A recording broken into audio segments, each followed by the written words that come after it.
क्या आप सोच रहे हैं कि डेटा एंट्री में जॉब कैसे करें? लेकिन क्या आपको पता है कि डेटा एंट्री में जॉब करने के लिए आपको एक्सेल सॉफ्टवेयर की ज़रूरत बहुत होती है। एक्सेल, मैं माइक्रोसॉफ्ट एक्सेल की बात कर रहा हूँ दोस्तों, सर्फ एक्सेल की नहीं। Okay, I am just joking. लेकिन मैं आपको बताऊं कि माइक्रोसॉफ्ट एक्सेल सॉफ्टवेयर खाली डेटा एंट्री के लिए यूज़ नहीं होता है, उसके बहुत सारे यूज़ होते हैं। जहाँ पे भी डेटा के ऊपर कुछ ना कुछ कैलकुलेशंस किए जाते हैं, रिपोर्ट्स बनाए जाते हैं। अलग अलग मल्टीनेशनल कंपनीज में डेटा के ऊपर जब काम होता है तो माइक्रोसॉफ्ट एक्सेल सॉफ्टवेयर यूज़ किया जाता है। और माइक्रोसॉफ्ट एक्सेल के मैंने ढेर सारे वीडियो बनाए हैं, बहुत सारे वीडियो है। आप अगर मेरे चैनल पे विजिट करोगे, लर्न मोर चैनल नाम है मेरे चैनल का, आप पहली बार विजिट कर रहे हो तो नाम बता देता हूँ चैनल का। इसमें एक्सेल के ढेर सारे वीडियो मैंने बनाए, लेकिन बिगिनर्स के लिए ऐसा एक वीडियो नहीं बनाया था जिसमें बिगिनर्स के लिए जो पूरे एक्सेल के पॉइंट्स कवर हो। तो मैंने सोचा कि यार अगर कोई बिगिनर्स मेरे चैनल को विजिट करता है जिसको एक्सेल बिल्कुल पता नहीं है, तो एक्सेल वो चाहता है कि यार डेटा एंट्री में किस तरह से एक्सेल यूज़ किया जाता है, या एक्सेल के अंदर चार्ट्स क्या होते हैं, कॉलम्स, रोज इंसर्ट क्या होता है, फॉर्मूलाज कैसे इंसर्ट किया जाता है, ये सारी चीज़ें उसको पता नहीं है।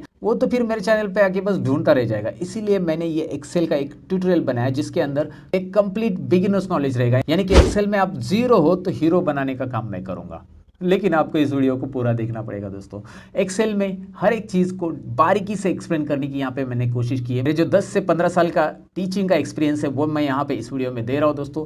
ज़रूर इस वीडियो को आप पूरा देखें, तभी आपको समझ में आएगा कि मैंने कितने डिटेल में इसको एक्सप्लेन किया। क्योंकि इस वीडियो को मैंने इतना लंबा इसलिए बनाया क्योंकि आपको एक ही ट्यूटोरियल में सब कुछ मिले, आपको अलग अलग ट्यूटोरियल ढूंढने की जरूरत ना पड़े। यूट्यूब पे जाकर बार बार ढूंढते रहो कि यार एक्सेल का ये फॉर्मूला कहाँ पे, वो फॉर्मूला कहाँ पे। ये सारी चीज़ों को एक ही जगह पे आपको एक ही वीडियो में मिलने वाला है। नए साल में कुछ नया करने के लिए मैंने एक और चैनल ओपन किया है जिसका नाम है रियल ट्यूटोरियल, जिसके ऊपर आपको सभी वीडियोस की सीरीज मिलेगी। अब मैंने ये नया चैनल इसलिए ओपन किया क्योंकि उसके अंदर मैं रेगुलर वीडियो अपलोड करते जाऊँगा। वहाँ पे ज़्यादा एडिटिंग वगैरह नहीं होगा, लेकिन ज़्यादा नॉलेजेबल वीडियो वहाँ पे जिनको पढ़ने में बहुत ज़्यादा इंटरेस्ट है उन लोगों के लिए मैंने इसके ऊपर मैं डेली वीडियोज अपलोड करने की कोशिश करूँगा अलग अलग। तो इस चैनल पे जाकर विजिट कीजिए और इस चैनल को सब्सक्राइब करके बेल आइकन पे भी क्लिक करके रखिएगा। मैं तो इस लर्न चैनल में आप सबका स्वागत करता हूँ। चलिए हमेशा की तरफ शुरू करते हैं। Let's begin.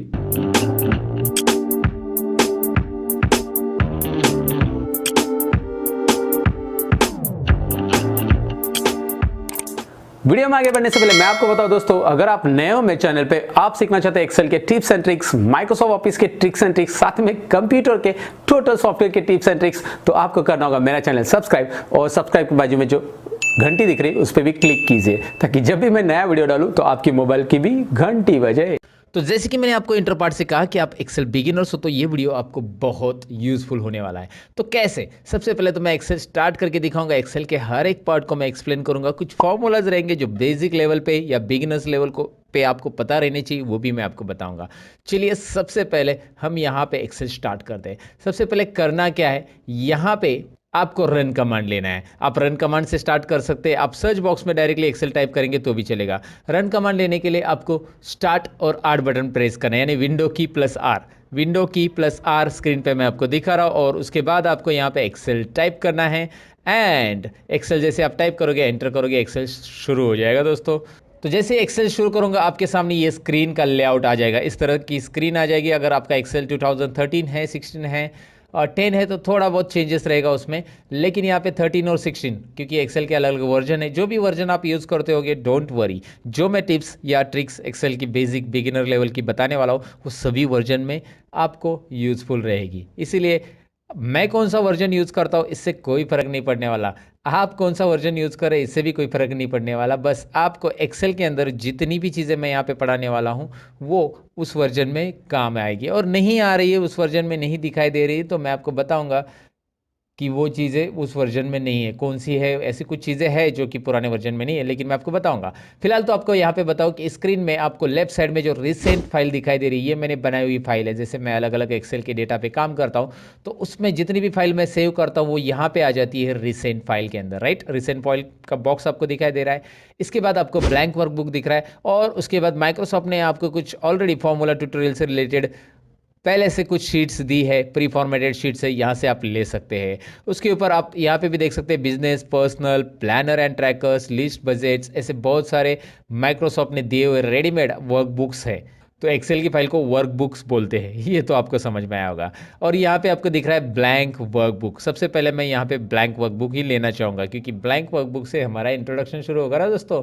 अब यहाँ पे आपको ये स्क्रीन जो दिखाई दे रही है, ये एक्सेल का लेआउट है। एक्सेल की स्क्रीन ऐसी रहेगी, और एक्सेल के अंदर अभी डिटेल में जान लेते हैं कि क्या क्या किसको बोलते हैं। सबसे पहले तो मैं आपको यहाँ पे बताऊं कि ऊपर जो दिखाई दे रहा है home, insert, page layout, formulas, data, review, view, मेरे पास कुछ और एक्स्ट्रा भी टैब है। ये कैसा है मैं आपको बताने वाला हूँ, वैसे भी don't worry about it. But ये जो है इसे टैब बोलते हैं। टैब होम के अंदर क्लिक किया तो मैंने यहाँ पे ढेर सारे ऑप्शंस आपको मिलेंगे, और ये होता है एक्सेल का रिबन दोस्तों। रिबन नाम याद रखिएगा, मैं नीचे आपको टेक्स्ट में भी दिखा रहा हूँ, रिबन।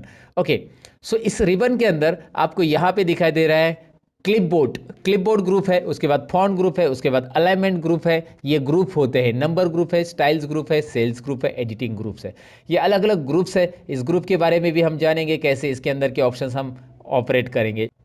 आपको किसी ने बोला कि होम टैब में अलाइनमेंट ग्रुप है और उसके अंदर मर्ज एंड सेंटर है, तो home tab, alignment group and merge and centre. समझ में आपको ये ग्रुप का काम क्या होता है? मतलब ये ग्रुप वाइज कुछ ऑप्शंस डिवाइड हो चुके हैं, इसके लिए यहाँ पे एक ग्रुप दिए हैं, तो आपको ईजी हो जाता है उस ऑप्शन को फाइंड आउट करने के लिए। जैसे आपको बोला कि कंडीशनल फॉर्मेटिंग ये स्टाइल्स में अवेलेबल है होम टैब के अंदर, तो स्टाइल्स ग्रुप आपको होम टैब में ढूंढना है। होम टैब यहाँ पे है, स्टाइल्स ग्रुप यहाँ पे मिल रहा है आपको, और उसके ऊपर कंडीशनल फॉर्मेटिंग यहाँ पे आपको दिखाई दे रहा है। ये भी हम सीखने वाले हैं दोस्तों, डोंट वरी अबाउट इट।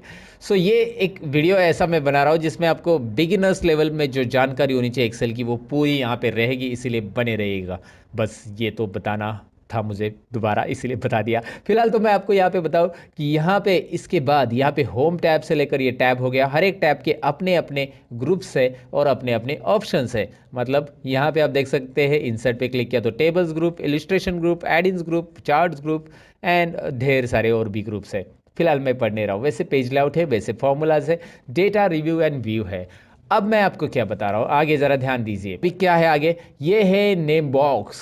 अब ये नेम बॉक्स की जानकारी हम आपको डिटेल में देने वाले। इसका नाम याद रखिए, नेम बॉक्स, और जिस सेल में हम क्लिक करेंगे उसका वो नाम बता रहा है, ये भी आपको यहाँ पे समझ में आ जाएगा। जैसे मैं इस बॉक्स में क्लिक कर रहा हूँ, इस बॉक्स को वैसे सेल बोलते हैं एक्सेल में। ये बॉक्स जो है इसे सेल बोला जाता है, CELL, राइट। तो ऑलवेज रिमेंबर दोस्तों, ये सेल जो होता है इसका एक एड्रेस होता है। जैसे यहाँ पे आप देख पाएंगे कि आई कॉलम और रो नंबर 11, इस सेल में मैंने क्लिक किया था, आई यहाँ पे क्लिक किया था, सॉरी, I11, तो I11 यहाँ पे दिखाई दे रहा है आपको नेम बॉक्स के अंदर। अब मैं यहाँ पे क्लिक कर रहा हूँ, A3 दिखाई दे रहा है, इसका नाम क्या है, B3, इसका नाम C3, इसका नाम D3, आप समझ गए होंगे। अब इसमें नेम बॉक्स क्या काम करता है, सेल का नाम दिखाता है, और भी बहुत सारे काम करता है नेम बॉक्स, आपको आगे पता चल जाएगा। नेम बॉक्स के बाद बारी आती है फॉर्मूला बार की। उसी के राइट साइड में यहाँ पे जो आपको दिखाई दे रहा है फॉर्मूला बार। ओके, यहाँ पे ये जो बार है, यानी कि ये वो बार नहीं है जहाँ पे लोग बार बार जाते हैं, ये फॉर्मूला वाला बार है जहाँ पे हमें फॉर्मूला दिखाई देगा दोस्तों, राइट। अब इसमें फॉर्मूला कैसे दिखाई देगा मैं आपको यहाँ पे एक छोटा सा एग्जांपल बताता हूँ। कोई भी सेल के अंदर क्लिक कीजिए, जैसे मैंने यहाँ पे E5 पे क्लिक किया है और इसके अंदर मैं कुछ लिखूंगा। अब मैं यहाँ पे एक बात बताना चाहूँगा कि यार ये आपको जूमिंग में मुझे बार बार जूम करना पड़ रहा है, तो इस बॉक्स की साइज़ में बढ़ाना चाहता हूँ। मतलब ओवरऑल ये जो बॉक्सेस है उनकी सबकी साइज़ एक साथ बढ़ानी है, तो जूम मैं कर सकता हूँ एक्सेल के अंदर। उसके लिए शॉर्टकट की है Alt+V+Z। Alt+V+Z ये शॉर्टकट की मैं यहाँ पे बता रहा हूँ आपको। इसे प्रेस कैसे करना है मैं बता देता हूँ। Alt के बाद V प्रेस करना है, Alt के साथ में V प्रेस कीजिए, आपको कुछ रिजल्ट नहीं आएगा, बाद में आपको Z इंडिविजुअल प्रेस कर देना है। जैसे आप प्रेस करोगे यहाँ पे एक डायलॉग बॉक्स आएगा, जो कि मैं यहाँ पे मिडल में ले रहा हूँ स्क्रीन के, और आपको दिखा रहा हूँ जूम का डायलॉग बॉक्स है, मैग्निफिकेशन। इसमें आप अप एरो और डाउन एरो प्रेस करके, कीबोर्ड के ऊपर से अप और डाउन एरो प्रेस करके आप इसका जूमिंग लेवल डिक्लेयर कर सकते हैं। मैक्सिमम एक्सेल में 400% आप जूमिंग कर सकते हैं, जो कि आप एक कस्टम ऑप्शन दिया है उसमें आप टाइप करके ले सकते हैं। तो कस्टम में टाइप कीजिए 400%, तो 400 हो जाएगा। फिलहाल मुझे ज़रूरत नहीं है, 200 मैंने सिलेक्ट किया है। I will do one thing, okay करेंगे। मैक्सिमम 400 है, मिनिमम 10% जूमिंग। अच्छा, अगर आपको Alt+V+Z से नहीं करना है तो और कौन सा तरीका है जूमिंग करने का, आप कंट्रोल बटन प्रेस करके माउस का स्क्रॉल बार घुमा सकते हैं आगे और पीछे। कीबोर्ड के ऊपर जो कंट्रोल बटन रहता है उसे प्रेस करके रखिएगा, माउस का स्क्रॉल बार आगे और पीछे घुमाएंगे तो क्या होने वाला है आपको पता है, जूम इन जूम आउट होने वाला है, राइट। सो ये आप ट्राई कर सकते हैं, या इसके अलावा कर सकते हैं आप राइट कॉर्नर में, यहाँ पे राइट कॉर्नर में आइए और यहाँ पे आपको जूमिंग के लिए मिल रहा है ऑप्शन, प्लस की तरफ क्लिक करें, मतलब प्लस के ऊपर क्लिक करेंगे तो ये जूम इन होता जाएगा, माइनस पे क्लिक करेंगे तो ये जूम आउट होते जाएगा। ये सिंपल चीज़ें मुझे बताने की ज़्यादा ज़रूरत नहीं, लेकिन मैंने आपको बताया कि शॉर्टकट की से ये कर सकते हैं और कैसे करना है आप ये समझ गए होंगे, राइट। ओके, तो अब यहाँ पे ही आपको समझ में आया कि जूम कैसे करना है। फिलहाल मैं आपको फॉर्मूला बार के बारे में बता रहा था, अब फॉर्मूला बार पे फिर से चले जाते हैं। अब फॉर्मूला बार करेगा क्या, कैसे काम करेगा दिखाता हूँ मैं आपको। यहाँ पे मैं इज इक्वल टू दे रहा हूँ, कोई भी फॉर्मूला लिखना है तो मैं यहाँ पे लिखता हूँ 50 इज इक्वल टू, ये कंपलसरी है एक्सेल के अंदर कोई भी फॉर्मूला के पहले लिखना, because every formula with begins with is equal to sign. ये अंग्रेजी में समझ आता है, हिंदी में बताता हूँ, हर एक formula is equal to sign से शुरू होता है, हर एक फॉर्मूला बराबर साइन से शुरू करते हैं हम, अरे सबको पता है यार। यहाँ पे देखिए 50 प्लस 30 मैंने लिखा, ये प्लस का साइन जो कीबोर्ड के ऊपर प्लस रहता है वो कीज ही है, और माइनस का साइन वहाँ पे माइनस का साइन है। मल्टीप्लिकेशन के लिए आप मल्टीप्लिकेशन यानी एस्ट्रिक का साइन यूज़ कर सकते हैं, और डिवाइड के लिए यहाँ पे स्लैश का साइन है, जो स्क्रीन के ऊपर मैं आपको दिखा रहा हूँ कि कौन सा साइन किसके लिए यूज़ किया जाता है, तो आप ज़रूर कर सकते हैं इसे। यहाँ पे देखिए एक सिंपल कैलकुलेशन हो चुका है, 50 प्लस 30 यहाँ पे आ गया 80। अब मैं यहाँ पे 80 भी लिख रहा हूँ, नीचे मैंने डायरेक्ट 80 टाइप किया, यहाँ पे मैंने 80 कैलकुलेशन किया। आप बोलोगे इतना बेसिक कैलकुलेशन आपको आता नहीं क्या? मैंने आपको दिखाने के लिए किया कि ये होता क्या है। ध्यान से देखिए, फॉर्मूला बार में ऊपर क्या दिख रहा है, जो कि मैंने C4 में कुछ टाइप किया था, दिखाई दे रहा है आपको, C4 सेल में मैंने टाइप किया है 50 प्लस 30, और उसका आंसर तो 80 दिख रहा है सेल में, लेकिन फॉर्मूला बार उसका फॉर्मूला दिखा रहा है। और C5 सेल में क्या हो रहा है, C5 सेल में मैंने डायरेक्टली 80 टाइप किया, राइट। तो 80 टाइप किया तो वहाँ पे कोई फॉर्मूला नहीं आ रहा है। So if there is a formula in your cell it will display formula, if there is a content in your cell it will display content. मतलब फॉर्मूला बार का काम यही होता है दोस्तों। यहाँ पे देखिए फॉर्मूला है तो फॉर्मूला दिखा रहा है, यहाँ पे देखिए सेल में कंटेंट है तो कंटेंट दिख रहा है, टेक्स्ट है तो टेक्स्ट दिखाई देगा। और यहाँ पे नोटिस कीजिए, जब आप टेक्स्ट टाइप करेंगे तो वो लेफ्ट अलाइनमेंट में ऑटोमेटिक आएगा, जो भी टेक्स्ट आप टाइप करो, जैसे मैंने यहाँ पे टाइप किया लर्न मोर, तो ये आपको, ये थोड़ा सा कॉलम की साइज में बढ़ाना बताऊंगा आपको आगे, लेकिन यहाँ पे दिख रहा है ये लेफ्ट साइड में रहेगा और ये रहेगा राइट साइड में। टेक्स्ट हमेशा लेफ्ट साइड में अलाइन करता है और नंबर हमेशा राइट में अलाइन करता है, लेकिन हम उसे अलाइन चेंज कर सकते हैं, left to right, right to left कर सकते हैं। फिलहाल तो फॉर्मूला बार मैंने बताया, और फॉर्मूला बार इतना ही नहीं है जितना दिख रहा है, फॉर्मूला बार को यहाँ पे राइट कॉर्नर से हम एक्सटेंड कर सकते हैं। यहाँ पे एक छोटा सा डाउन एरो दिख रहा है आपको, और इसे आप क्लिक करेंगे तो ये फॉर्मूला बार एक्सटेंड होता है, राइट। ओके, यहाँ पे क्लिक करेंगे, एक्सटेंड मतलब थोड़ा सा फॉर्मूला बार आपको बड़ा दिख रहा है ना, जब ज़रूरी है, जब बहुत बड़ा फॉर्मूला आप लिख रहे हैं तब जाके ये फॉर्मूला बार को एक्सटेंड करने की ज़रूरत आपको पड़ सकती है, जो कि वो लाइन में नहीं बैठा तो वो नीचे की लाइन में आ जाएगा अगर आप वहाँ पे क्लिक करते हो तो, राइट। ओके, सो ये इंट्रोडक्शन के बाद आगे बढ़ते हैं। यहाँ पे मैं आपको बताऊँ कि these are the columns of Excel, ये जो है ABCDEFGHIJKLMNOPPQRSTUVWXYZ, मैं गाना नहीं गा रहा हूँ, ये कॉलम से एक्सेल के, और जेड तक ही नहीं है, आप देखेंगे आगे भी कॉलम है, AB AC AD समझे, AD I mean AD column का नाम है, वैसे ही A to Z हो जाएगा, फिर BA आ जाएगा, BB भी आ जाएगा दोस्तों, BB BC BD, वो बीड़ी नहीं जो पीने वाली है, okay I am just joking, but आपको मैं बता रहा हूँ कि यहाँ पे बहुत सारे हैं, बहुत सारे BF भी कॉलम है, BG है। और आपको मैं बताऊँ कि ऐसे आप राइट एरो प्रेस करने से अच्छा कंट्रोल और राइट एरो प्रेस करो, डायरेक्टली लास्ट कॉलम पे आ जाएंगे। लास्ट कॉलम को जंप करने के लिए कंट्रोल राइट एरो, और फर्स्ट कॉलम को जंप करने के लिए control left arrow, right, control right left, right left. अब ये जो राइट प्रेस करने के बाद ये लास्ट कॉलम जो आ रहा है वो है टोटल काउंटिंग। अगर हम करेंगे, वैसे मैं आपको डायरेक्टली बता रहा हूँ, काउंटिंग करने की जरूरत नहीं, आपको बैठना नहीं काउंटिंग के लिए, या ड्रैग भी नहीं करना कोई नंबर्स। 16,384 टोटल कॉलम्स एक्सेल में रहते, इतने सारे रिकॉर्ड्स हम वर्टिकली रख सकते हैं। लेकिन मैं आपको बताऊँ क्या कि ये रिकॉर्ड्स एक्सेल के अंदर के जो होते हैं ना, इतने भी हमें कम पड़ते हैं। बड़े बड़े कंपनी का जब डेटा आता है, जैसे कोई मल्टीनेशनल कंपनी का डेटा है, बैंकिंग का डेटा है, बैक ऑफिस का डेटा है, तो एक्सेल वहाँ पे, एक्सेल का थोड़ा सा ड्रॉबैक है। लेकिन एक्सेल के अलावा और क्या यूज़ कर सकते हैं, मैंने मेरे चैनल के वीडियोस में बताया है, वो है कि आप एक्सेल में वो डेटा नहीं हो रहा है तो एक्सेल के अंदर ही हम एक्सेल के कुछ एडिंग्स यूज़ करके वर्क उसके ऊपर काम कर सकते हैं। फिलहाल तो मैं आपको बताऊं कि कंट्रोल लेफ्ट और कंट्रोल राइट एरो से हमने यहाँ पे जंप किया था लास्ट कॉलम में, फर्स्ट कॉलम से लास्ट कॉलम 16,384 टोटल कॉलम से एक्सेल में ABCD से लेकर ऐसे।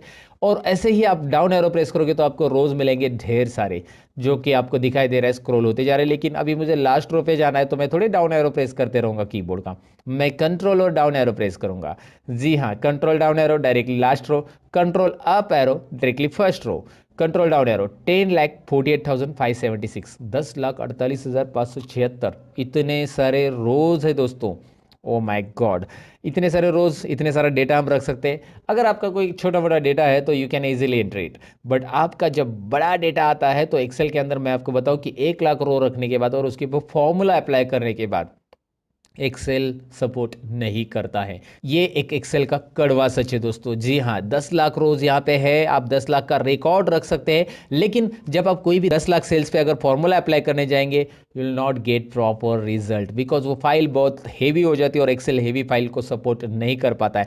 इसीलिए तो एक्सेल ने 2010 में ये बातें ध्यान में रखी और 2010 के ऑफिस के लिए 2010 से आगे जितना भी वर्जन है, 10, 13, 16 वर्जन जो है या 19 वर्जन है, उसके लिए पावर पाइवोट ये लॉन्च किया गया है। पावर पाइवोट, यहाँ पे आपको एक मेनू दिख रहा है पावर पाइवोट, इसके बारे में मैं वीडियो बनाने वाला हूँ, आप इंटरेस्टेड हो तो पावर पाइवोट आगे देखिएगा। लेकिन ये थोड़ा सा एडवांस लेवल या एडवांस एक्सेल के पार्ट में आता है। तो ये जहाँ पे डेटा बहुत बड़ा आता है, फॉर्मूले लगते हैं, तो एक्सेल वहाँ पे आपको सपोर्ट नहीं करता है, तो इसीलिए उन्होंने पावर पाइवोट बनाया जहाँ पे आप अलग फॉर्मूलाज यूज करके एक्सेल के अंदर पावर पाइवोट में काम कर सकते हैं।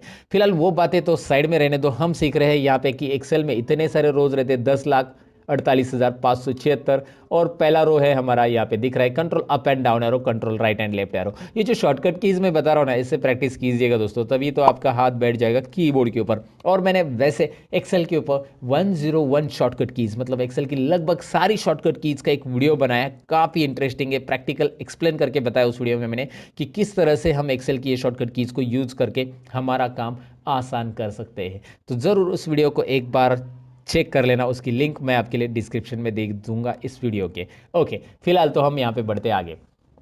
यहाँ पे कॉलम्स और रोज मैंने बताया, और कॉलम और रोज के इंटरसेक्शन में, यानी कि दोनों के एक दूसरे को जहाँ पे वो छेड़छाड़ करते हैं, आई मीन यहाँ पे आपको दिख रहा है एक बॉक्स बन रहा है, तो यहाँ पे इंटरसेक्शन जो हो रहा है उसको सेल बोलते हैं, जो कि सेल का हर एक का एड्रेस आ जाता है, यहाँ पे मैंने बताया था आपको। लेकिन जैसे आप ऐसे सेल सेलेक्ट कर ले हो तो इसे बोलते हैं रेंज ऑफ सेल।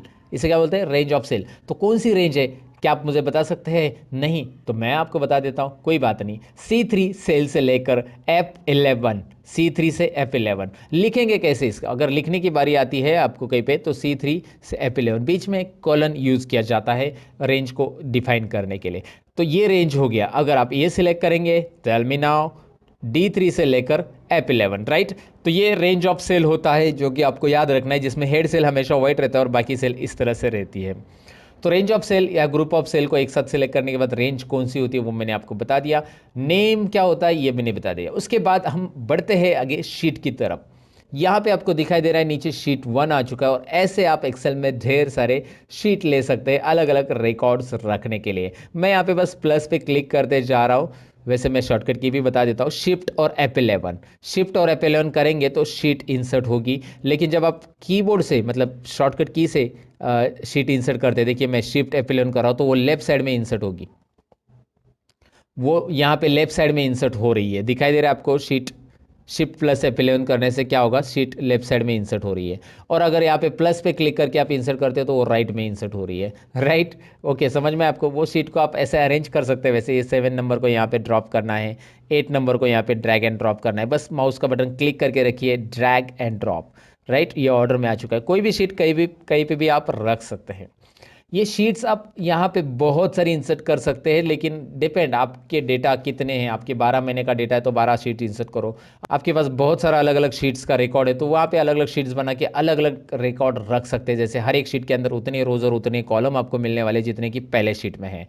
और यहाँ पे शीट से रिलेटेड कुछ और टिप्स एंड ट्रिक्स है जो आगे मैं आपके साथ शेयर करूंगा। लेकिन शीट को डिलीट कैसे करना है और रीनेम कैसे करना है ये चीज़ें बता के जाऊंगा। यहाँ पे कुछ बेसिक चीज़ें शीट से रिलेटेड देखते हैं। जैसे इस शीट में कुछ नाम देना है तो आप यहाँ पे राइट क्लिक कीजिए इस शीट के ऊपर और रीनेम ऑप्शन। इससे होगा क्या, इस शीट को आप कस्टमाइज नेम दे सकते हैं। और मैंने यहाँ पे लिया स्टूडेंट डेटा। जब भी मैं शीट का नाम दूंगा तो मेरा रिकमेंडेशन आपको ये रहेगा कि यहाँ पे अंडरस्कोर साइन ऐड कीजिए, स्पेस ना दीजिए। स्पेस भी दे सकते हैं आप, स्पेस से भी नाम ऐड होता है, कोई इशू नहीं है। बट मेरा रिकमेंडेशन इसलिए रहेगा क्योंकि आगे जाकर एक्सेल जब एडवांस आप सीखोगे तो आपको ये नाम देने की अगर आदत है तो इस नाम का बेनिफिट ये होता है कि जब आप प्रोग्रामिंग में इस शीट का नाम यूज़ करना चाहते हो तो कर सकते हैं, एक्सेल की VBA कोडिंग में वगैरह। तो इसलिए मैं आपको थोड़ा सा ऐसा प्रिपेयर करूंगा कि भाई आप थोड़े से एडवांस भी जानते हो एक्सेल के अंदर कि एक्सेल के अंदर शीट को नाम कैसे देना है। फिलहाल यहाँ पे मैंने स्पेलिंग मिस्टेक कर दी है, ओके उसको मैंने करेक्ट कर दिया। ओके स्टूडेंट डेटा, ऐसे शीट को आप राइट क्लिक करके रीनेम कर सकते हैं। नहीं चाहिए तो शीट को यहाँ से आप डिलीट कर सकते हैं, या आप ऊपर इंसर्ट है इंसर्ट भी कर सकते हैं शीट को। इसी शीट का कॉपी बनाना है कॉपी कर सकते हैं, इसका कोड भी है, प्रोटेक्ट भी है, इसका टैब कलर भी है। कोड प्रोटेक्ट जो है वो आगे देखने वाले हैं। फिलहाल टैब कलर देखिए, यहाँ पे टैब कलर मैं दे रहा हूँ। हर एक शीट को अलग अलग कलर देके आप इस तरह से फॉर्मेटिंग रख सकते हैं दोस्तों, राइट। सो ये तो चीज़ें आपको समझ में आई कि शीट कैसे इंसर्ट करते हैं, डिलीट कैसे करना है। लेकिन एक बात मैं यहाँ पे बताना चाहूँगा, शीट के अंदर मैंने कुछ कंटेंट लिखे हैं and after that I am going to delete this sheet. Right now I am going to delete, so it will show you one message. एक शीट का मैसेज आ रहा है, Microsoft Excel will permanently delete this sheet, do you want to continue. ये Excel क्या कर रहा है, पूरी की पूरी शीट परमानेंटली डिलीट कर रहा है। अगर आप इसे डिलीट करते हो तो आपको डेटा मिलने वाला नहीं है। मैंने डिलीट कर दिया, आप बोलोगे मैं अंडू कर सकता हूँ, नहीं होगा अंडू। कंट्रोल Z यहाँ पे नहीं चलेगा दोस्तों, कंट्रोल Z चलेगा बस आप जब शीट के अंदर के कुछ डेटा डिलीट करते, जैसे यहाँ पे डेटा डिलीट कर दिया, गलती से डिलीट हो गया, तो एक्सेल ने हमें दिया है अंडू या माइक्रोसॉफ्ट ने हमें दिया है अंडू। हमारी गलतियाँ माइक्रोसॉफ्ट हमें माफ़ करता है, एक नहीं 100 गलतियाँ भी अंडू कर सकते हैं हम, लाइफ में नहीं कर सकते, इतना याद रखना। I am just joking. Okay तो यहाँ पे अंडू कर दिया मैंने, कंट्रोल Z से अंडू हो गया, राइट। तो शीट के अंदर का डेटा डिलीट हो गया तो कोई बात नहीं, लेकिन शीट डिलीट हो गई तो वो अंडू नहीं होती, इसीलिए उसका डेटा चाहिए या नहीं चाहिए वो आपको कंफर्म करना है। यहाँ पे परमानेंट डिलीट हो रहा है, परमानेंट डिलीट तो आप समझ गए होंगे, राइट। तो आपको यहाँ पे शीट डिलीटेशन के बारे में एक चीज़ मुझे बतानी थी, मैंने बता दी। शीट प्रोटेक्शन और बाकी सारी चीज़ें जो है शीट से रिलेटेड आगे सीखने वाले हैं। इंट्रोडक्शन में आगे मैं आपको बताऊंगा कि एक्सेल की स्क्रीन को आपको छोटा करना है तो उसके लिए मतलब रिस्टोर करना है स्क्रीन को, तो उसके लिए शॉर्टकट की मैं बता रहा हूँ, अल्ट स्पेस और R बटन प्रेस कीजिए। देखिए alt space R, alt space X, interesting है, अल्ट स्पेस R स्मॉल हो गया, अल्ट स्पेस X। इस तरह से एक्सेल की स्क्रीन को आप छोटा बड़ा कर सकते हैं। ये शॉर्टकट कीज एक इंपॉर्टेंट है जो कि मैंने आपको बता दी। यहाँ पे आगे चलते हैं अभी डेटा के ऊपर और काम करते हैं कुछ एक्सेल के अंदर, साथ में उसकी फाइल कैसे सेव होती है, कौन कौन से फॉर्मेट में सेव किया जाता है, ये चीज़ें भी हम यहाँ पे देखते हैं। तो इंट्रोडक्शन के बाद अब नेक्स्ट पार्ट की तरफ बढ़ते हैं जिसमें डेटा टाइपिंग कैसे करना है यहाँ पे देखेंगे। एक्सेल के अंदर डेटा एंट्री होता है, ये आपने सुना ही होगा, लेकिन डेटा एंट्री कैसे करना है आपके सबके मन में ये क्वेश्चन रहेगा। तो सबसे पहले तो मैं क्या करता हूँ, इस वर्कबुक, ये दिख रहा है बुक 1 आ चुका है, इसको मुझे अभी क्लोज करना है, मुझे नया बुक लेना है, तो मैं कंट्रोल W करूँगा, कंट्रोल W क्लोज बुक। ये जो है एक्सेल वर्कबुक नहीं क्लोज होगा, जो हमारा ओपन बुक है, ओपन फाइल है एक्सेल की, वो क्लोज होगी। So do you want to save it, हमें सेव नहीं करना है, डोंट सेव पे मैं क्लिक करता हूँ। कंट्रोल N करूंगा नया वर्कबुक लेने के लिए, जहां पे आपको दिखाई दे रहा है नीचे आप देख सकते हैं शीट 1 नया फ्रेश आ चुका है, इस वर्कबुक का नाम देख सकते हैं बुक 2 आ चुका है, right. Okay so now I will do one thing, पहले तो इसे जूम करूंगा, अल्ट V Z, हमेशा की तरह जूम हो गया। इसमें अभी कंटेंट टाइप करने के लिए मैं कोई भी रिकॉर्ड लेता हूं जो कि आपके फैमिलियर रहेगा, आपको पहचान का रहेगा, आपको इजी लगेगा, ऐसा डेटा जो कि हमने देखा रहेगा वो लेता हूं। सीरियल नंबर लेने के बाद मैंने लिया नेम ऑफ स्टूडेंट, आप कुछ भी ले लीजिए, एम्प्लॉय लीजिए या कुछ और। तो यहाँ पे देखिए बी और सी कॉलम के अंदर, यहाँ पे आपको दिखाई दे रहा है कि बी कॉलम के अंदर के कंटेंट सी में जा चुके हैं। ऐसा होना चाहिए क्या? नहीं, बी ने सी की जगह भी ले लिए, नहीं बी ने बी की जगह लेनी चाहिए, तो बी को जगह थोड़ी सी बड़ी चाहिए। इसके लिए हम करेंगे क्या, यहाँ पे बी और सी कॉलम के बीच में माउस लेके आएंगे, बी और सी कॉलम के बीच में जब हम माउस लाएंगे you will find out arrow, दिखाई दे रहा है ना। इससे क्या होगा, इससे आप ड्रैग कीजिए क्लिक करके, माउस से साइज बढ़ेगी, या फिर आप डबल क्लिक कीजिए, देखिए डबल क्लिक किया तो भी चलेगा, या ड्रैग करेंगे तो भी चलेगा। इट्स अप टू यू कि आपको क्या करना है, यहाँ पे कैसे करना है। डबल क्लिक करने और ड्रैग करने में फ़र्क क्या होता है, ड्रैग करने में आप एक्स्ट्रा साइज भी बढ़ा सकते हैं, लेकिन डबल क्लिक जब आप करते हो तो जितने कंटेंट की साइज है उतनी ही हो जाती है। अच्छा, इसके लिए कीबोर्ड का शॉर्टकट की भी है, मैं आपको बताऊंगा आगे। चलिए आगे देखेंगे कीबोर्ड से कैसे होगा वो भी। फिलहाल आपको मैं यहाँ पे बताता हूँ, सब्जेक्ट 1, सब्जेक्ट 2, सब्जेक्ट 3, और यहाँ पे हम टोटल करेंगे, उसके बाद हम यहाँ पे मैक्स भी निकालेंगे। ये सब बेसिक फॉर्मूलाज हम इसमें कवर कर लेंगे। मिनिमम लेंगे, काउंट लेंगे, एवरेज लेंगे एंड परसेंटेज लेंगे। आप बोलेंगे एवरेज और परसेंटेज वो एक ही होता है? नहीं, देखेंगे एक ही होता है कि नहीं होता है, यहाँ पे पता चलेगा आपको। साथ में हम रिजल्ट भी निकालेंगे, ग्रेड भी निकालेंगे। ये सारी चीज़ें यहाँ पे देखेंगे कैसे करना है। सबसे पहले तो यहाँ पे सीरियल नंबर के नीचे कर्सर रखिए एंड नाउ टाइप 1 और 2। यहाँ पे आपको 1 और 2 टाइप करना है। यहाँ पे आपको दिख रहा है ये जो है मैंने कंटेंट टाइप किए हैं। तो मुझे क्या करना है, यहाँ पे इसे ड्रैग करना है। तो मैं क्या करूँगा, अब मैं 1 और 2 को दोनों को सिलेक्ट कर चुका और इस कॉर्नर पे माउस लेके आ रहा हूँ, जिसको हम फिल हैंडल बोलते हैं। ये जो छोटा सा नन्ना सा प्लस दिख रहा है ना, ब्लैक वाला, ये छोटा प्लस हम यहाँ पे क्या करेंगे, इसे ड्रैग करेंगे। इस फिल हैंडल से ड्रैग करेंगे तो क्या होगा, सीरियली फिल होगा। लेकिन एक बात याद रखिए, मैंने 1 और 2 टाइप किया वैल्यूज़, तो ऑटोमेटिकली वो उसके गैप में फिल होते जा रहा है। अगर आपने 1 और 5 टाइप किया होगा और दोनों को सिलेक्ट करके ड्रैग किया होगा, तो दोनों के बीच में जो गैप है वही यहाँ पे जनरेट होते जाएगा, राइट। तो ये यहाँ पे समझ में आएगा। अगर आपने 1 लिखा और ड्रैग किया तो क्या होगा, सब जगह पे 1 1 होगा। लेकिन फिर भी आप चाहते 1 लिखे और ड्रैग करने के बाद भी, तो यहाँ पे माउस पॉइंटर लेके आइए और कंट्रोल बटन कीबोर्ड पे प्रेस कीजिए। होगा क्या इससे, जब आप कंट्रोल प्रेस करते तो you will find out small plus और ऑन दैट प्लस। तो जो पहला प्लस है उसी के ऊपर एक और प्लस आ रहा है। देखो कंट्रोल छोड़ दिया, गया, कंट्रोल प्रेस किया, आ गया। अब करेंगे क्या, मैं आपको दिखाता हूँ। चलिए मैं कंट्रोल प्रेस करके इसको ड्रैग करूँगा तो ये सीरियली फिल होगा। मतलब कोई एक नंबर से भी आप सीरियली फिल कर सकते हैं, या 2 नंबर टाइप किया और दोनों को बिना कंट्रोल प्रेस करके फिल हैंडल से, फिल हैंडल याद रखना है, उससे ड्रैग करेंगे तो भी हो जाएगा।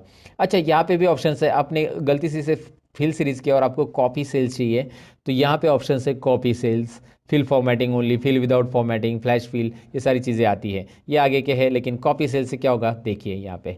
फिलहाल मैं कंट्रोल जेड करता हूँ और दोबारा यहाँ पे मैं ड्रैग करूँगा कंट्रोल बटन प्रेस करके, और मैं यहाँ पे लगभग 5 स्टूडेंट ही लेता हूँ आपको एक एग्जाम्पल रिपोर्ट दिखाने के लिए। और यहाँ पे कॉपी सेल हो गया अभी, क्योंकि मैंने कंट्रोल छोड़ दिया। तो फिल सीरीज भी कर सकते हैं आप यहाँ से, राइट। तो ये छोटे छोटे ऑप्शन जो होते हैं ये बिगिनर्स लेवल के लिए बहुत इंपॉर्टेंट होते हैं। और मैं ये समझता हूँ कि आपको एक्सेल कुछ भी नहीं आता है, इसलिए ये सारी चीज़ें एक्सप्लेन कर रहा हूँ मैं। ईच एंड एवरी पॉइंट को डिटेल में एक्सप्लेन करूँगा दोस्तों। ओके, तो यहाँ पे मैं कंटेंट टाइप करूँगा, जैसे कि मैंने नाम लिए ABCD। Okay, it's up to you, कौन से भी नाम ले सकते हैं। एक बात ध्यान दीजिए, इस कॉलम की साइज़ देखिए कितनी बड़ी है। मैं इस कॉलम को डबल क्लिक करूँगा तो ऐसे छोटा हो जाएगा, इस कॉलम के ऊपर डबल क्लिक करूँगा तो ऐसा छोटा हो जाएगा। तो ऐसे हर एक कॉलम को करना पड़ेगा मुझे, राइट। इससे अच्छा मैं क्या करूँगा, ए से लेकर सब कुछ कॉलम को एक साथ सब कुछ ऐसे ड्रैग करूँगा, सभी कॉलम को ऐसे सिलेक्ट करूँगा जिसमें कंटेंट है। कैसे ड्रैग करना है देखिए, ए के ऊपर माउस पॉइंटर लाया, माउस का लेफ्ट बटन क्लिक करके रखा एंड ड्रैग किया एन तक, राइट, एन तक ड्रैग किया लेफ्ट बटन क्लिक करके। अब कहीं पे भी एक जॉइंट पे मतलब माउस पॉइंटर लेके आइए, कहीं पे भी आप एक जॉइंट पे लेके आइए माउस पॉइंटर, यहाँ पे देख सकते हैं, और इसके ऊपर डबल क्लिक कीजिए। सभी कॉलम की साइज़ एक साथ एडजस्ट हो गई, है ना इंटरेस्टिंग। आप ऐसे भी कर सकते हैं। अच्छा, दूसरा तरीका क्या है, कीबोर्ड से कंट्रोल A बटन प्रेस कीजिए, सिलेक्ट हो जाएगा। जितना भी डेटा टाइप किया वो सिलेक्ट हो गया। अब आपको प्रेस करना है कीबोर्ड पे एक शॉर्टकट की, वो है अल्ट प्रेस कीजिए, वो है अल्ट प्रेस कीजिएगा, उसके बाद H प्रेस कीजिएगा, उसके बाद O और उसके बाद I। देखिए मैंने उसके बाद बोला, यानी कि अल्ट के साथ ये सारी चीज़ें प्रेस करके नहीं रखनी है। अल्ट प्रेस करके छोड़ देना है, H प्रेस करके छोड़ देना है, O प्रेस करके छोड़ देना है और I प्रेस करना है। दोबारा देखिए, अल्ट HOI, राइट। तो ये होता क्या है मैं आपको बता देता हूँ, यहाँ पे ही पहले ही बता देता हूँ कि ये होता क्या है। जैसे आप अल्ट प्रेस करते हो तो यहाँ पे ऊपर दिखाई दे रहा है कि कौन से टैब के लिए कौन सी शॉर्टकट की बनी है। अल्ट प्रेस करते ही वो सारी शॉर्टकट कीज़ यहाँ पे दिखाई देती है। अच्छा, हमें होम टैब में जाना है तो मैं H प्रेस करता हूँ। चलिए मैं H प्रेस करता हूँ तो होम टैब के सारे ऑप्शन यहाँ पे दिखाई देंगे। फिर होम टैब में ऐसा कौन सा ऑप्शन है जो हमारे कॉलम को ऑटो फिट करता है, वो है फॉर्मेट के अंदर। यहाँ पे फॉर्मेट जो दिखाई दे रहा है राइट साइड में, उसके अंदर वो है। तो O है फॉर्मेट के लिए, तो मैंने O प्रेस किया और O के अंदर आपको यहाँ पे दिखाई दे रहा है ऑटो फिट कॉलम विड्थ, जो ऑप्शन दिखाई दे रहा है ना, उसके लिए आपको I प्रेस करना है। वैसे आपको रो करना है या बाकी सारी चीज़ों के लिए भी दिया है, फिलहाल तो हमें I प्रेस करना है यहाँ पे। तो अल्ट HOI करेंगे तो ये ऑटोमेटिक हो जाता है। तो याद रखिए अल्ट का जो कीज़ है या कॉम्बिनेशन है ये आपको बहुत यूज़फुल होगा। अल्ट प्रेस करके छोड़ देना है, फिर H और उसके अंदर होम टैब के अंदर के ऑप्शन, ऐसे आप ऑपरेट कर सकते हैं। ऐसे ढेर सारी शॉर्टकट की बना के आप प्रैक्टिस कर सकते हैं। इसे ज़रूर ट्राई कीजिएगा दोस्तों। अब यहाँ पे लगभग हमने टाइप कर लिया हमारा डेटा एंट्री करने के लिए आपको टाइप कैसे करना है मैंने आपको बताया। डेटा एंट्री की टिप्स भी इसमें मैं आपको बताऊंगा। सबसे पहली टिप्स देखिए डेटा एंट्री में, यहाँ पे ही मुझे डेटा फिल करना है सब्जेक्ट 1 2 3 में।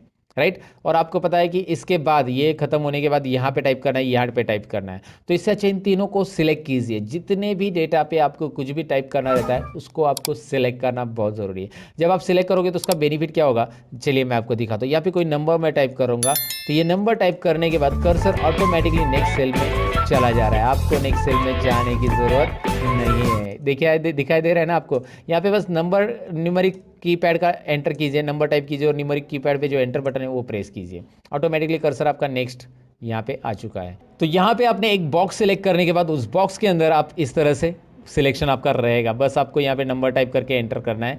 फास्ट डेटा एंटर करने के लिए ट्रिक्स या डेटा एंट्री के लिए ट्रिक्स ज़रूर आजमाइएगा दोस्तों।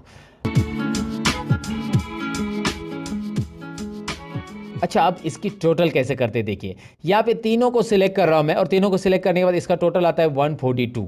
देखिए इन तीनों को सिलेक्ट करता हूँ, इसका टोटल आता है 118। इन तीनों को सिलेक्ट करो, इसका टोटल आ रहा है 76। मैं इतना फास्ट कैलकुलेशन कैसे कर रहा हूँ, मैं नहीं कर रहा हूँ दोस्तों, एक्सेल खुद कर रहा है। तो जैसे मैं इसे सिलेक्ट कर रहा हूँ, यहाँ पे बॉटम में देखिए मैं यहाँ पे दिखा रहा हूँ आपको सम और काउंट और एवरेज तीनों भी आ रहा है, राइट। यहाँ पे मैं देख के बता रहा हूँ आपको, मैं खुद कैलकुलेशन नहीं कर रहा हूँ। तो यहाँ पे सिंपल है, आपको करना क्या, इन तीनों को सिलेक्ट, यहाँ पे टोटल आ रही है, लेकिन ये टोटल मुझे यहाँ पे चाहिए। तो आई डू वन थिंग, यहाँ पे दिखाई दे रहा है राइट कॉर्नर में, होम टैब में राइट कॉर्नर में ऑटो सम ऑप्शन दिखाई दे रहा है। इस पर आप क्लिक करेंगे ना डायरेक्टली इस ऑटो सम पे, तो यहाँ पे डायरेक्टली ऑटो सम कर लेगा और उसके अंदर एक प्री डिफाइंड फॉर्मूला आता है जिसको एक्सेल में बोला जाता है फंक्शन। ये है एक्सेल का सम फंक्शन, सबसे पहला फंक्शन हम सीख रहे हैं जिसमें ऑटोमेटिक टोटल करेंगे। और ये होता है एक्सेल में predefined formula. Always remember कि predefined formula in Excel is called a function. Excel में फॉर्मूला और फंक्शन ये दो अलग अलग वर्ड क्यों हैं, क्योंकि फंक्शन यानी कि एक्सेल के अंदर हम कोई भी फॉर्मूला नहीं लगाएंगे, जो पहले से दिया रहेगा उसके अंदर कोई भी मैथमेटिकल साइन हम नहीं ऐड करेंगे। यहाँ पे दिख रहा है हमने प्लस का साइन नहीं ऐड किया है, फिर भी हमें इसकी टोटल मिल रही है। तो पहले से डिफाइन किया गया फॉर्मूला जो होता है उसे हम एक्सेल में फंक्शन बोलते हैं। और अगर हमें इसकी टोटल करनी होती, मैं डिलीट कर रहा हूँ इसे, अगर इसे हमें टोटल करनी है तो मैं इज इक्वल टू करूँगा, इस सेल पे क्लिक करूँगा, ये है C2 जो कि एड्रेस दिखाई दे रहा है उसका, प्लस ये D2 प्लस ये है E2। इस तरह का ये जो होगा ये हमारा फॉर्मूला है। सो फॉर्मूला और फंक्शन में यहाँ पे समझने की कोशिश कीजिए कि उसका एक्चुअली फॉर्मूला क्या होता है। एक्सेल में ये फॉर्मूला है जो कि कस्टमाइज दिया हमने, और इसके पहले जो किया था वो फंक्शन है। और यहाँ पे मैं इसके ऊपर डबल क्लिक करूँगा तो सारे आंसर आ गए, मुझे बार बार फॉर्मूला देने की ज़रूरत नहीं है दोस्तों। तो आपको ये समझ में, डिलीट कर देता हूँ मैं, फंक्शन के साथ करूँगा। फंक्शन के लिए शॉर्टकट की भी है, मैं यहाँ पे क्लिक करूँगा तो ये आ रहा है ना, दिखाई दे रहा है ना, आ रहा है। इसको मैं शॉर्टकट की से एक्सेस करता हूँ। अल्ट इज इक्वल टू क्या प्रेस करना है कीबोर्ड पे, अल्ट और इज इक्वल टू प्रेस करना है। अल्ट और इज इक्वल टू प्रेस करने के बाद आपको डायरेक्टली मिलेगा टोटल का यहाँ पे फंक्शन। टोटल मतलब सम का function. Okay, some C2 to E2, वो बता रहा है कि C2 से E2 में जितने भी नंबर है वो फंक्शन में ऐड होंगे, वो सम फंक्शन में इंक्लूड होंगे, उतने नंबर्स ऐड होके यहाँ पे रिजल्ट आएगा। एंटर कीजिए, आपको रिजल्ट मिल रहा है। अच्छा, आप ये टाइप भी कर सकते हैं, चलिए मैं आपको दिखाता हूँ। इज इक्वल टू सम, आप ऐसा टाइप करेंगे तो नीचे देखिए बहुत सारे सम से रिलेटेड फंक्शन आ जाते हैं। सम से रिलेटेड बहुत सारे सम इफ सम प्रोडक्ट वगैरह सब है, लेकिन फिलहाल सम देख रहे हैं। अब ये सम टाइप करने के बाद आप टैब बटन प्रेस कीजिए, ऑटोमेटिक ओपन ब्रैकेट आ जाता है। आप ओपन ब्रैकेट दे सकते हैं शिफ्ट बटन प्रेस करके, लेकिन टैप किया ना टैप तो ऑटोमेटिक ओपन ब्रैकेट आ जाता है। अब करना क्या है, सब्जेक्ट 1 2 3 इन तीनों को सिलेक्ट कीजिए। C2 से E2 मैंने सिलेक्ट किया है, C2 टू E2 ये मैंने सिलेक्ट किया और ब्रैकेट क्लोज कीजिए। एंटर करने के बाद एक्सेल खुद ब्रैकेट क्लोज कर देता है। एक्सेल के पास सेंस है, यस सेंस ऑफ ह्यूमर है एक्सेल के पास दोस्तों। कैसे, मैं आपको बता देता हूँ। यहाँ पे पहला सेंस क्या दिया कि यहाँ पे उसने ट्रैक किया कि यहाँ पे टेक्स्ट है और यहाँ पे आपका नंबर है, तो उसने ऑटोमेटिकली इतनी रेंज ली। Alt is equal to shortcut की प्रेस करने के बाद मुझे रेंज सिलेक्ट करने की जरूरत नहीं पड़ी। दूसरी चीज़, अगर यहाँ पे कोई नंबर रहता तो ऑटोमेटिकली वो सारे के सारे नंबर ले लेता, 1 भी नंबर है और ये भी ले लेता, राइट। तो ये भी याद रखना है। दूसरी चीज़, यहाँ पे ब्रैकेट क्लोज मैंने नहीं किया, एंटर किया, एक्सेल ने ऑटोमेटिक ब्रैकेट क्लोज करके दे दिया है ना। छोटी छोटी चीज़ें आपको यहाँ पे पहले से समझनी है। और यहाँ पे डबल क्लिक करूंगा तो एक्सेल जानता है कि अभी करना क्या है उसको। यहाँ पे ये जो दिख रहा है ना फिल हैंडल, इसे आप क्लिक एंड ड्रैग कीजिए या डबल क्लिक कीजिए। अगर आप बोलो यार माउस से नहीं करना है सर, तो मैं आपको बता देता हूँ कि इसे क्लिक कीजिए, शिफ्ट और डाउन एरो प्रेस करके रखिए ऐसा, और कंट्रोल D बटन प्रेस कीजिए। कंट्रोल D फील डाउन, बहुत सारे शॉर्टकट की जो बेसिक लेवल पे आपको आनी चाहिए। कंट्रोल D जिससे आप लोगों को इंप्रेस कर सकते हैं ये करके, इसीलिए ये बेसिक शॉर्टकट कीज आपको याद रखने। सिलेक्ट करके कंट्रोल D कीजिए, फील डाउन, या फिर आप डबल क्लिक कीजिए, आ जाएगा यहाँ पे आपको इसका जवाब मिल जाएगा। तो मैंने आपको बताया कि इसका टोटल कैसे निकालना है। टोटल निकालने का जो प्री डिफाइंड सम है वो क्या होता है, फॉर्मूला भी हम दे सकते हैं, लेकिन फॉर्मूला देंगे तो वो बहुत लंबा भी हो जाता है, पेचीदा भी हो जाएगा, बराबर ना। सपोज एग्जांपल ले लो ना, लाइक आपको इसकी टोटल करनी है, इसकी टोटल करनी है इसकी, तो इसके लिए 5 सेल है, 1 2 3 4 5 सेल। तो इतना बड़ा फॉर्मूला देने से अच्छा क्लिक कीजिए, अल्ट इज इक्वल टू कीजिए और एंटर बटन प्रेस कीजिए, राइट। यहाँ पे भी क्लिक कीजिए, अल्ट इज इक्वल टू कीजिए, एंटर बटन प्रेस कीजिए। ऐसे आप इसकी टोटल कर सकते हैं। अल्ट इज इक्वल टू से होता क्या है समझ में आपको। फिलहाल तो यहाँ पे अल्ट इज इक्वल टू इसकी टोटल, और यहाँ पे डबल क्लिक आ गया। मैक्स निकालने के लिए यहाँ पे ऑटो सम के अंदर जो कॉर्नर में, राइट कॉर्नर में आपको दिखाई दे रहा है, इसके अंदर आपको max, mean, count numbers, average और सम तो हमने निकाल लिया। तो अभी मैक्स निकालना है, तो मैं मैक्स पे क्लिक करता हूँ। यहाँ पे उसने क्या कर लिया, बाय डिफॉल्ट लेफ्ट साइड के सभी नंबर ले लिए। देखिए अब मैंने आपको बताया था एक्सेल में सेंस है, आप बोलोगे यार मुझे तो सब्जेक्ट 1 2 3 इन तीनों में से मैक्सिमम निकालना है, टोटल नहीं लेना है। तो एक्सेल ने क्यों लिया टोटल, क्योंकि भाई एक्सेल को नंबर मिल रहा है और नंबर ऑटोमेटिक एक्सेल ट्रैक करेगा। अब करना क्या है, आपको इन तीनों को सिलेक्ट करना है ना, ड्रैग करके माउस का पॉइंटर 45 से लेकर 65 तक ड्रैग कीजिए। Max C2 to E2 formula दिख रहा है आपको आगे, आई मीन फंक्शन दिख रहा है आपको आगे, ये मैक्सिमम निकालेगा। डबल क्लिक कीजिए, ये मैक्स, इनमें तीनों में कौन सा मैक्सिमम मार्क्स है वो आपको यहाँ पे डिस्प्ले करेगा। वैसे आप मिनिमम भी डिस्प्ले कर सकते हैं। करना क्या है, मिनिमम के लिए आपको सिंपल देना है, यहाँ पे is equal to sign minimum MIN type कीजिए, उसके बाद टैब बटन प्रेस कीजिए। आप यहाँ पे इसे सिलेक्ट कीजिए, तीनों सब्जेक्ट को एंटर कीजिए। फॉर्मूला आप टाइप करके भी कर सकते हैं। करना क्या है मैंने आपको बताया, देखिए काउंट में बताता हूँ। करना क्या है, is equal to COUNT, UN type किया तो भी ऑटोमेटिक नीचे हाईलाइट हो रहा है। उसके बाद नीचे जैसे ही वो ब्लू कलर में हाईलाइट होता है वो फॉर्मूला जो भी हमारा रिक्वायर्ड है, टैब बटन प्रेस करने से आगे का T वगैरह टाइप करने की जरूरत नहीं पड़ेगी। फिर आप इन तीनों को सिलेक्ट करेंगे, फिर आप क्लोज करेंगे ब्रैकेट को, फिर आप एंटर करेंगे और फिर आप ही करेंगे सब कुछ। यहाँ पे डबल क्लिक करना है, दोनों को एक साथ सिलेक्ट करके मैंने डबल क्लिक किया। ये फॉर्मूलाज वहाँ से भी आप ले सकते हैं ऑटो सम से, लेकिन मैंने इसको बताया इस तरह से। अच्छा आपने बोला कि सर जैसे इसको अल्ट इज इक्वल टू से किया, वैसे ये नहीं होगा क्या कोई शॉर्टकट की से, राइट ना, शॉर्टकट की से भी तो होना चाहिए। दरअसल इसके लिए शॉर्टकट कीज मैंने आपको बताई है। आप बोलोगे यार कभी बताइए, अभी तो मैं एक्सपेंशन पढ़ाया, मैंने बताया था आपको अल्ट करिए, H कीजिए, H करने के बाद ऑटो सम के लिए क्या आता है देखिए वहाँ पे, ज़रा ध्यान से देखिए, मैं जूम करके भी बता रहा हूँ। वहाँ पे ऑटो सम के लिए क्या आ रहा है, U आ रहा है। U आ रहा है तो मैं U प्रेस करता हूँ और U के अंदर मैक्स निकालना है तो M, राइट। अब यहाँ पे आपको माउस यूज़ नहीं करना पड़ा, right, alt H U M। Shift और लेफ्ट एरो प्रेस करूँगा क्योंकि मैंने यहाँ पे जो सिलेक्शन देखा था वो 3 सेल का चाहिए था मुझे और 4 सेल का आ रहा है। शिफ्ट और left arrow, shift button hold down करके लेफ्ट एरो कीबोर्ड का प्रेस करने से एक सिलेक्शन, एक सेल कम होगी और एंटर कीजिए। क्या हो रहा है ज़रा देखिए, वापस देखिए, अल्ट H U और I यानी मिनिमम, शिफ्ट और लेफ्ट एरो कितनी बार, 2 बार, एंटर। मैंने माउस को हाथ ही नहीं लगाया, इसके लिए माउस की ज़रूरत ही नहीं पड़ी मुझे। एक बार आपकी प्रैक्टिस होगी ना तो आपको माउस की ज़रूरत ही नहीं यार, मतलब मैं आपको बता रहा हूँ, वैसे माउस की ज़रूरत पड़ती है कभी कभी चार्ट्स वगैरह के लिए, लेकिन फिलहाल ऐसे डेटा के लिए तो ज़रूरी नहीं जहाँ पे फॉर्मूलाज आपको ईजिली अप्लाई करने हैं।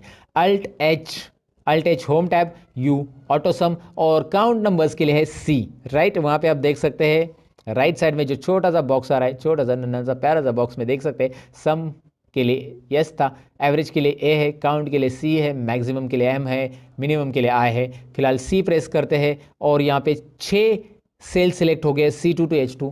तो करेंगे क्या, कीबोर्ड से करना है, माउस से तो आप कर सकते हैं लेकिन कीबोर्ड से करना है तो शिफ्ट लेफ्ट एरो 3 बार, क्योंकि 3 सेल रिमूव करने हैं, एंटर कीजिए। Alt H U A, average के लिए शिफ्ट लेफ्ट एरो 4 बार और एंटर कीजिए, राइट। अब मुझे ये भी कीबोर्ड से ही करना है तो मैं करूँगा क्या, शिफ्ट और राइट एरो, फिर शिफ्ट और डाउन एरो और फिर control D, right. Okay, got it दोस्तों। तो ये आपको समझ में आया कि मैंने मैक्स, मीन, काउंट, एवरेज कैसे निकाला। इंटरेस्टिंग है, कोई डिफिकल्टी नहीं है इसमें, कीबोर्ड से कैसे करना है, माउस से कैसे करना है, दोनों चीज़ें मैंने आपको बताई। अच्छा एक बात, एक सवाल मैं आपको पूछना चाहूँगा यहाँ पे कि एवरेज और परसेंटेज सेम रहते हैं क्या? ज़रा मुझे कमेंट सेक्शन में ज़रा बता देना कि एवरेज और परसेंटेज सेम रहते हैं क्या। आप अपना आंसर चेक कर लेना, कमेंट में पहले आंसर लिख देना और फिर यहाँ पे मैं आपको आंसर बता रहा हूँ। एवरेज और परसेंटेज सेम रहते हैं या नहीं रहते हैं, यहाँ पे आपको पता चलेगा, खुद मैं कैलकुलेट कर रहा हूँ। मैं इसका ज़रा कॉलम की साइज़ बढ़ा लूँगा क्योंकि एवरेज जो है पॉइंट्स में आता है और वो पॉइंट्स नहीं दिख रहे थे, तो मैंने कॉलम की साइज़ बढ़ा दी। लेकिन यहाँ पे ज़्यादा डेसिमल आ रहे हैं, इतने ज़्यादा डेसिमल प्लेसेस हमें चाहिए कि देखिए कॉलम की साइज़ बढ़ाइए, इतने सारे डेसिमल आ रहे हैं। तो डेसिमल प्लेसेस को अगर कम ज़्यादा करना है या एक पर्टिकुलर डेसिमल में रखना है तो यहाँ पे होम टैब में आपको ऑप्शन दिया गया है नंबर फॉर्मेट में, ये नंबर ग्रुप दिख रहा है ना, उसमें आपको यहाँ पे ये जो ऑप्शन दिखाई दे रहा है डिक्रीज डेसिमल है, और यहाँ पे मैं डिक्रीज कर दिया पूरा का पूरा, लेकिन मुझे यहाँ पे राउंड फिगर मिलेगा फिर, तो मैं इंक्रीज डेसिमल पे क्लिक करूँगा। इंक्रीज डेसिमल पे क्लिक जैसे करूँगा 1 2, ये इंक्रीज और डिक्रीज डेसिमल यहाँ पे याद रखना है, इंक्रीज डेसिमल डिक्रीज डेसिमल। सो यहाँ पे बस क्लिक करेंगे तो आपको मिल जाएगा वो ऑप्शंस। यहाँ पे डबल क्लिक कीजिए, कॉलम की साइज़ यहाँ पे एडजस्ट हो जाएगी। ये 2 डेसिमल मैंने रख दिया। अब यहाँ पे परसेंटेज के लिए फॉर्मूला हमें देना पड़ेगा, क्योंकि कोई फंक्शन अवेलेबल नहीं है एक्सेल के अंदर, और परसेंटेज का जो फॉर्मूला रहेगा हम कैसे करेंगे, is equal to this is our total divide by what is next, total divide by out of marks, कितने में से मिला ये तीनों भी सब्जेक्ट 100 मार्क्स के मेरे, मतलब पहले सब्जेक्ट 1 को 100 में से मिला है, सब्जेक्ट 2 को 100 में से मिला है, और सब्जेक्ट 3 को 100 में से मार्क्स मिला है, तो तीनों 300 में से मुझे मिले हैं, इसलिए 300 इंटू 100, राइट। सो 300 इंटू 100 अगर मैं क्रॉस मल्टीप्लिकेशन करूंगा तो दोनों जीरो हट जाएंगे, और यहाँ पे मैं 3 लिखूंगा तो भी चलेगा, लेकिन मैं आपको फॉर्मूला समझाने के लिए ऐसा लिख रहा हूँ, एंटर करूंगा और मैं यहाँ पे डबल क्लिक करूंगा, और यहाँ पे देखिए क्या हो रहा है, एवरेज और परसेंटेज यहाँ पे आपको दिखाई दे रहा है। यहाँ पे डेसिमल प्लेसेस एक काम कीजिए, कम कीजिए, 2 डेसिमल प्लेसेस रखिए बस, और आपको एवरेज और परसेंटेज सिमिलर दिख रहा है या नहीं, ज़रा बताइए। सिमिलर है आप बोलेंगे, सिमिलर ही होता है ऐसा आप बोलेंगे, लेकिन कुछ केसेस में सिमिलर है, कुछ केसेस में नहीं। अब कैसे, मैं आपको बता देता हूँ। अगर आपके सब्जेक्ट तीनों भी सब्जेक्ट 100 मार्क्स के हैं तो एवरेज और परसेंटेज सिमिलर रहेगा, लेकिन कोई एक सब्जेक्ट 150 में से मार्क्स मिले हैं, so it is possible to like get 148 marks, है ना, आपको 148 मिले हैं 150 में से, राइट। इधर 100 में से मिले आपको 98, और इधर 100 में से मिले आपको 95। तो अब आपका मार्क्स, यहाँ पे ज़रा डबल क्लिक करता हूँ मैं, यहाँ पे भी डबल क्लिक करता हूँ, क्योंकि ये ऐसा आ गया ना, ज़रा ध्यान से देखिए, यहाँ पे हैश आ रहा है ना, तो यहाँ पे एक कॉलम की साइज़ कम पड़ रही, समझ जाना, ये छोटी छोटी चीज़ें डेटा एंट्री में याद रखना। तो आपको कॉलम की साइज़ बढ़ा देना है, डबल क्लिक करना है, ऐसे आप कर सकते हैं। आपको यहाँ पे ये समझना है कि यहाँ पे टोटल कितनी है, 341, यानी 350 में से ये मिले हैं आपको, 300 में से नहीं मिले। So average can be greater then 100, हो सकता है ना, एवरेज तो 100 से ज़्यादा हो सकता है, लेकिन परसेंटेज हो सकता है क्या, 113%। कभी सुना है किसी स्टूडेंट को मिले? तो भैया आपका कैलकुलेशन तो गलत है, क्योंकि ये मिले हैं आपको 350 में से। तो यहाँ पे एक तो आप 350 लिखो, या फिर इसको आप इस तरह से लिखो 3.5, ये भी चलेगा, क्योंकि क्रॉस मल्टीप्लिकेशन में 2 जीरो जो है इधर पॉइंट में आ जाएंगे। तो ये देखिए आपका जवाब क्या आएगा, इस तरह के आपके परसेंटेज रहेंगे, 97% आपको मिले रहेंगे, और एवरेज इस तरह से रहेगा। तो एवरेज और परसेंटेज अलग अलग होगा जब आपके सब्जेक्ट के मार्क्स कुछ अलग ही है, 100 नहीं है, 100 में से है तो एवरेज और परसेंटेज सिमिलर रहेगा। फिलहाल मैं इसे अंडू कर देता हूँ सारी चीज़ों को, और मैं आपको ये बताने के लिए ये मैंने सारी चीज़ें या उटपटांग हरकतें की कि एवरेज और परसेंटेज अलग अलग कौन से केसेस में होते हैं। अब आप किसी को भी बता सकते हैं, बहुत सारे लोगों की एक गलतफहमी होती है कि ये दोनों इक्वल रहते हैं, लेकिन कुछ केसेस में ये दोनों सिमिलर या इक्वल हम नहीं कह सकते उसको, राइट। अब रिजल्ट और ग्रेड तो हम निकालने वाले दोस्तों, ये ज़रा ट्रिकी फॉर्मूला, यहाँ पे इफ कंडीशन हम सीखने वाले हैं, और इफ कंडीशन से हम रिजल्ट और ग्रेड कैसे निकालेंगे सीखेंगे। लेकिन उसके पहले कुछ चीज़ें हम यहाँ पे सीख लेंगे। सबसे पहले तो हम कंडीशनल फॉर्मेटिंग सीख लेंगे। अब कंडीशनल फॉर्मेटिंग इनके ऊपर मुझे देनी है, सब्जेक्ट 1 2 3 को मैंने सिलेक्ट किया है। होता क्या है, होम टैब में कंडीशनल फॉर्मेटिंग एक ऑप्शन है।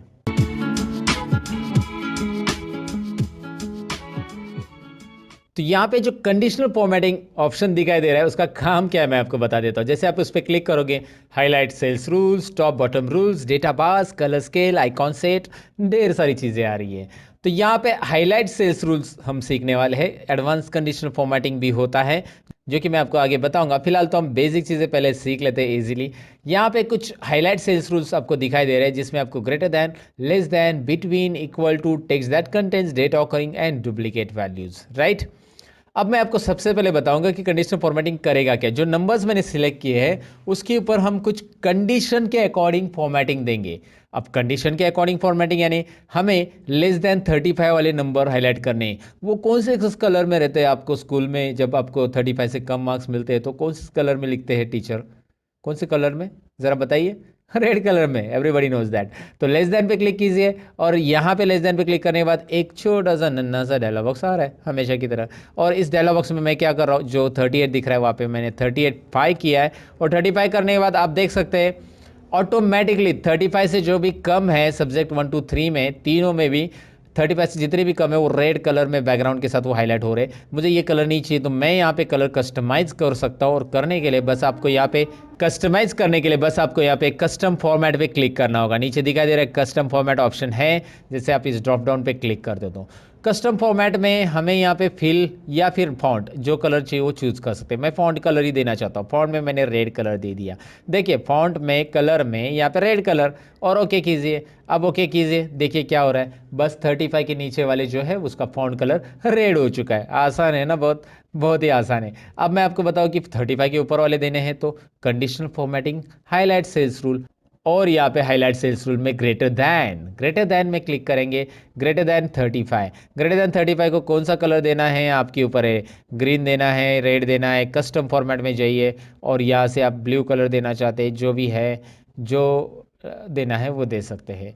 लेकिन एक बात यहाँ पे ध्यान दीजिए, मैंने 35 अगर लिखा तो वो तो ब्लैक कलर में आ रहा है ना, 35 ब्लैक कलर में आ रहा है, बाकी सब तो अपने ऑटोमेटिक अपने अपने कलर में आ रहा है। तो यहाँ पे मैं करूँगा क्या, कंडीशनल फॉर्मेटिंग में और एक चीज़ है जो कि आपको यहाँ पे देखनी चाहिए, इक्वल टू है, बिटवीन भी है वैसे, इक्वल टू 35 देते पहले। इक्वल टू 35 कौन से कलर में रखना है आपको, चलिए मैं यहाँ पे कस्टम फॉर्मेट में हमेशा की तरह कलर दूसरा लेता हूँ। यहाँ पे मतलब इस तरह मैंने पर्पल ले लिया। जैसे आप मार्क्स चेंज करेंगे वहाँ पे कलर भी चेंज हो जाएगा दोस्तों।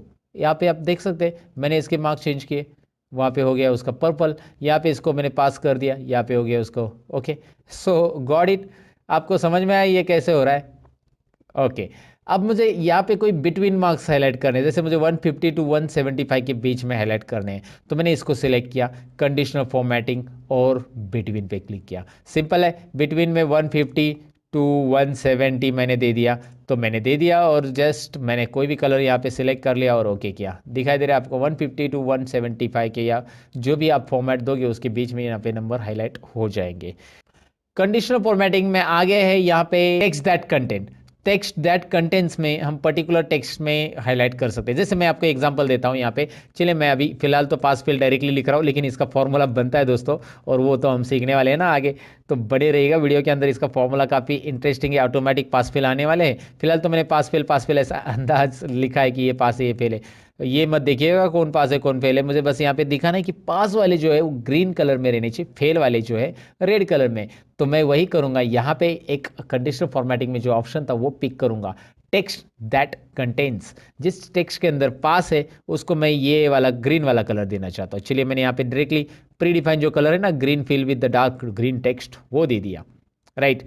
अब मैं क्या करता हूँ, कंडीशनल फॉर्मेटिंग दोबारा उसी को सिलेक्ट रख के आप एक ही सेल्स के ऊपर दो कंडीशंस भी दे सकते हैं, जो कि यहाँ पे मैं आपको दिखा रहा हूँ।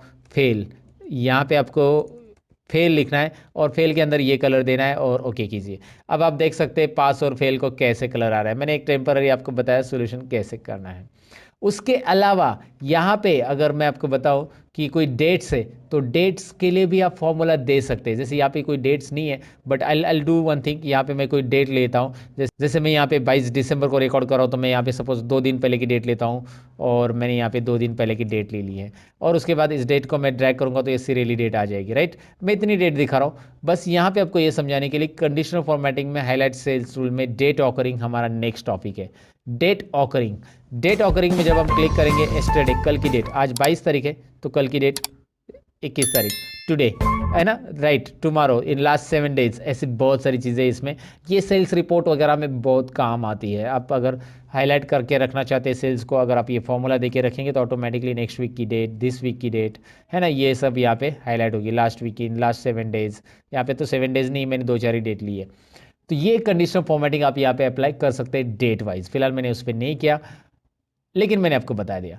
अच्छा, दूसरी चीज़ यहाँ पे मैं आपको बताना चाहूँगा कि यहाँ पे नाम है और आप चाहते कि यहाँ पे किसी का भी नाम डुप्लीकेट आए तो वो हाईलाइट हो जाए, या आपने मोबाइल नंबर लिखा रहेगा तो डुप्लीकेट मोबाइल नंबर एंटर करते हैं तो वो हाईलाइट हो जाए। तो डुप्लीकेट वैल्यूज़ आपको पता चले एंटर करने के बाद, तो सबसे पहले इस कॉलम पे पूरे कॉलम को सिलेक्ट कीजिए, क्योंकि पूरे कॉलम में जब आप एंटर करेंगे तो आपको पता चलना चाहिए।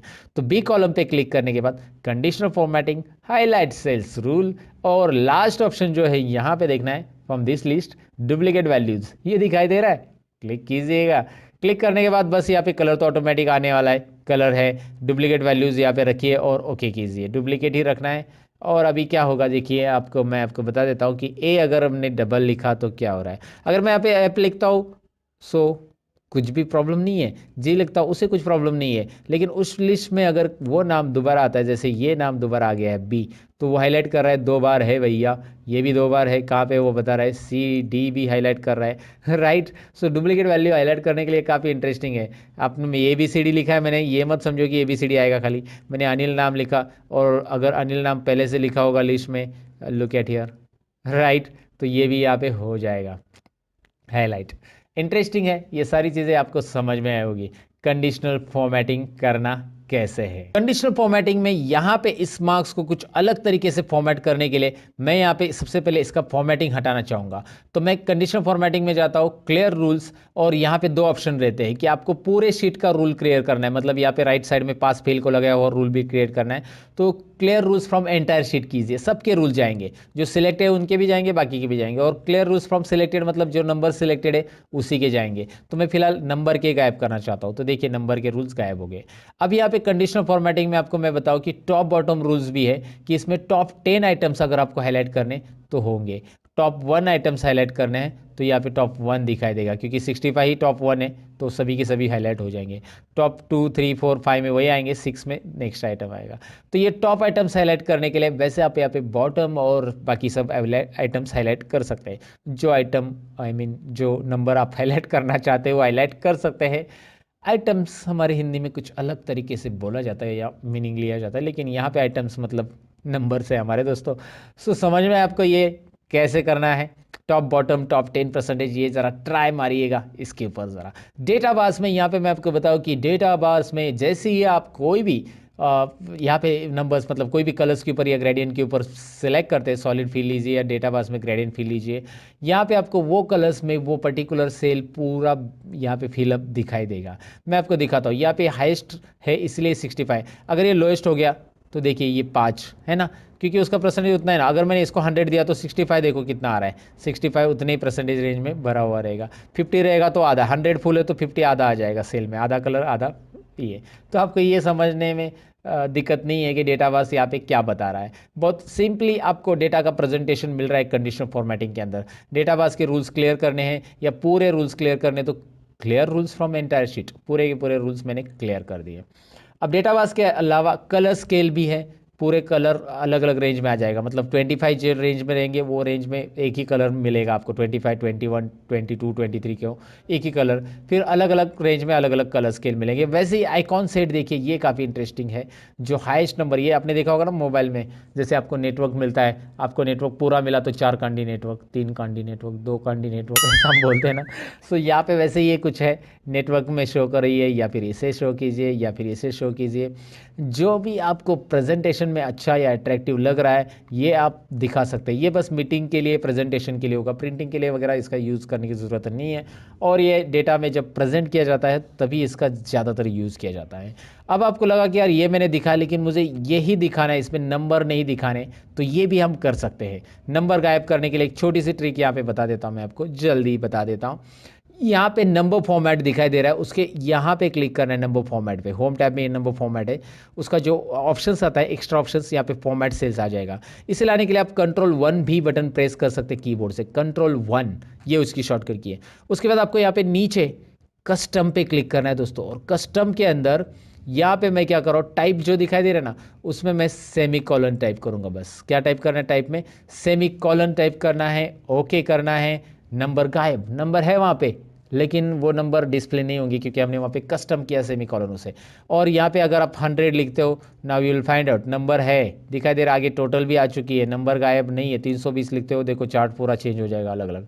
सो आपको यहाँ पे ये समझ में आया कि वहाँ पे नंबर है लेकिन हमने उसे गायब किया है। कैसे गायब किया वो समझ में आया होगा आपको। मैं अंडू कर देता हूँ फिलहाल, इसे आप वहाँ पे वापिस जाके कस्टम में जनरल लिखेंगे तो आ जाएगा। तो ये नंबर फॉर्मेट कैसे करना है और किस तरह से कंडीशनल फॉर्मेटिंग अप्लाई करनी है आपको समझ में आया होगा।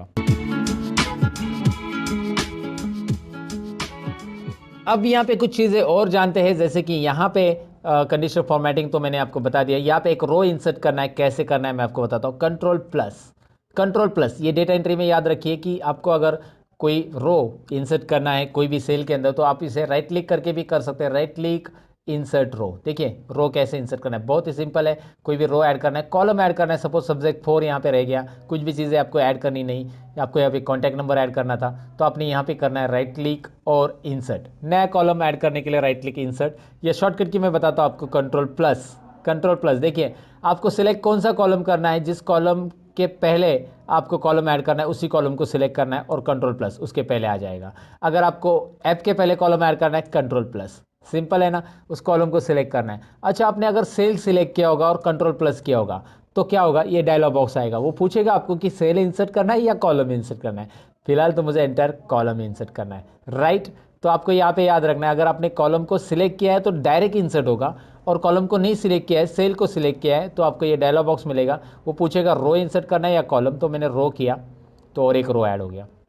तो आप ऐसे रो भी ऐड कर सकते हैं, कॉलम भी ऐड कर सकते हैं। और फिलहाल अगर मुझे इस रो को डिलीट करना है, जैसे मैंने इसे अंडू कर दिया अभी, लेकिन दोबारा वाई कंट्रोल वाई करके रिडू किया, और मैं इसे डिलीट करना चाहता हूँ, तो मैं इसके ऊपर ऐसा क्लिक करूँगा, इस रो को सिलेक्ट करूँगा और कंट्रोल माइनस करूँगा तो ये पूरा डिलीट हो जाएगा। लेकिन मैंने सिलेक्ट नहीं किया है, कर्सर यहाँ पे कहीं पे भी है, कंट्रोल माइनस किया तो वो पूछेगा कि आपको रो डिलीट करना है या कॉलम डिलीट करना है। तो हम यहाँ पे एंटायर रो सिलेक्ट करेंगे और एंटायर रो सिलेक्ट करके ओके करेंगे। आपको दिखाई दे रहा है रो डिलीट हो गया।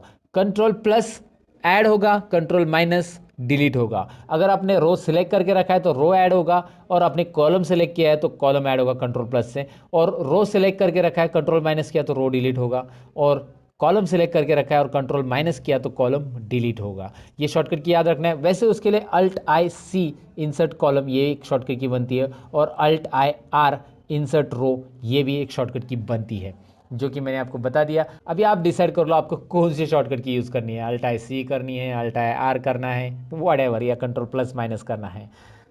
ये तो हमने देख लिया कि रो और कॉलम कैसे इंसर्ट करते हैं। कहीं पे भी आपको 2-4 कॉलम इंसर्ट करने हैं, आपको लगा कि यार यहाँ पे 5 कॉलम इंसर्ट करने, तो उसके आगे के 5 कॉलम सेलेक्ट कीजिए और कंट्रोल प्लस कीजिए, 5 कॉलम आपको मिलने वाले हैं ना। इंटरेस्टिंग। ये डेटा एंट्री के लिए याद रखिए दोस्तों, डेटा एंट्री में ये सारी चीज़ें यूज़ होती है। आपको उतने कॉलम सेलेक्ट करने हैं और कंट्रोल प्लस, उतने कॉलम ऐड होंगे, वो कॉलम आगे शिफ्ट हो जाएंगे। वैसे रो में भी है, आप इसमें 3 रो या 4 रो बीच में इंसर्ट करना चाहते हैं 2 नंबर के पहले, तो 2 से सिलेक्ट करना चालू कीजिए, 2 से सिलेक्ट 4 तक किया, control plus, control Z undo, right. तो यहाँ पे आपको ये सारी चीज़ें समझ में आए कि कंट्रोल प्लस माइनस से कैसे रो इंसर्ट होता है। मैंने दरअसल ये रो इंसर्ट क्यों किया है, मुझे यहाँ पे टाइटल देना है, तो यहाँ पे स्टूडेंट रिकॉर्ड करके ये टाइटल है, तो मैंने स्टूडेंट रिकॉर्ड लिखा है।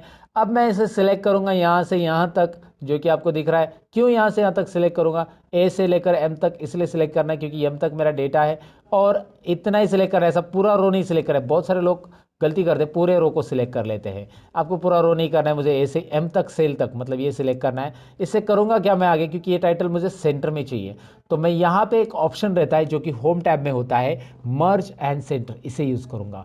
मर्ज एंड सेंटर, ये डेटा मर्ज एंड सेंटर हो जाएगा। मर्ज एंड सेंटर में आपको दिखाई दे रहा है ये डेटा सेंटर में आ चुका है। अब इसे फॉर्मेटिंग भी हम कर सकते हैं। चलिए सबसे पहले मैं इसको ऐसा सेलेक्ट कर लेता हूँ और सबको ऑल बॉर्डर्स कर देता हूँ। ऑल बॉर्डर्स यहाँ पे आपको मिल जाता है। देखिए बॉर्डर्स बहुत अलग अलग टाइप के हैं, मैंने ऑल बॉर्डर्स किया है फिलहाल, तो ऑल बॉर्डर्स में ये सेल दिखाई दे रहा है। ये ऑल बॉर्डर्स करना क्यों ज़रूरी होता है, अगर आप ऑल बॉर्डर नहीं करेंगे तो भी डेटा रहेगा, लेकिन जब आप कंट्रोल पी करोगे प्रिंटिंग के लिए, तो ये ध्यान में रखिए, मैंने ये बॉर्डर किया है उतना ही डेटा दिखाई दे रहा है, मतलब डेटा दिख रहा है और बॉर्डर के साथ दिख रहा है। अगर मैं बॉर्डर नहीं करता, मैं अंडू कर देता हूँ, control Z undo, control P, now look at here, data तो है लेकिन उसके लाइंस नहीं आ रही, क्योंकि ये जो लाइंस होती है ये ग्रिड लाइंस होती है दोस्तों, और ये ग्रिड लाइंस बस यहाँ पे कैलकुलेशंस के लिए आपको डिस्प्ले होगी। प्रिंटिंग के लिए आपको ऑल बॉर्डर्स यहाँ पे रखना चाहिए। वैसे प्रिंटिंग के टिप्स भी मैं इसी ट्यूटोरियल में बताने वाला हूँ। अब प्रिंटिंग में क्या टिप्स रहेंगे मैं आपको यहाँ पे सिंपली दिखा देता हूँ। यहाँ पे आप देखेंगे कि परसेंटेज तो कॉलम तक ही आ रहा है, आगे के 2 कॉलम आ ही नहीं रहे, रिजल्ट और ग्रेड, जो कि हमने अभी निकाला नहीं वैसे,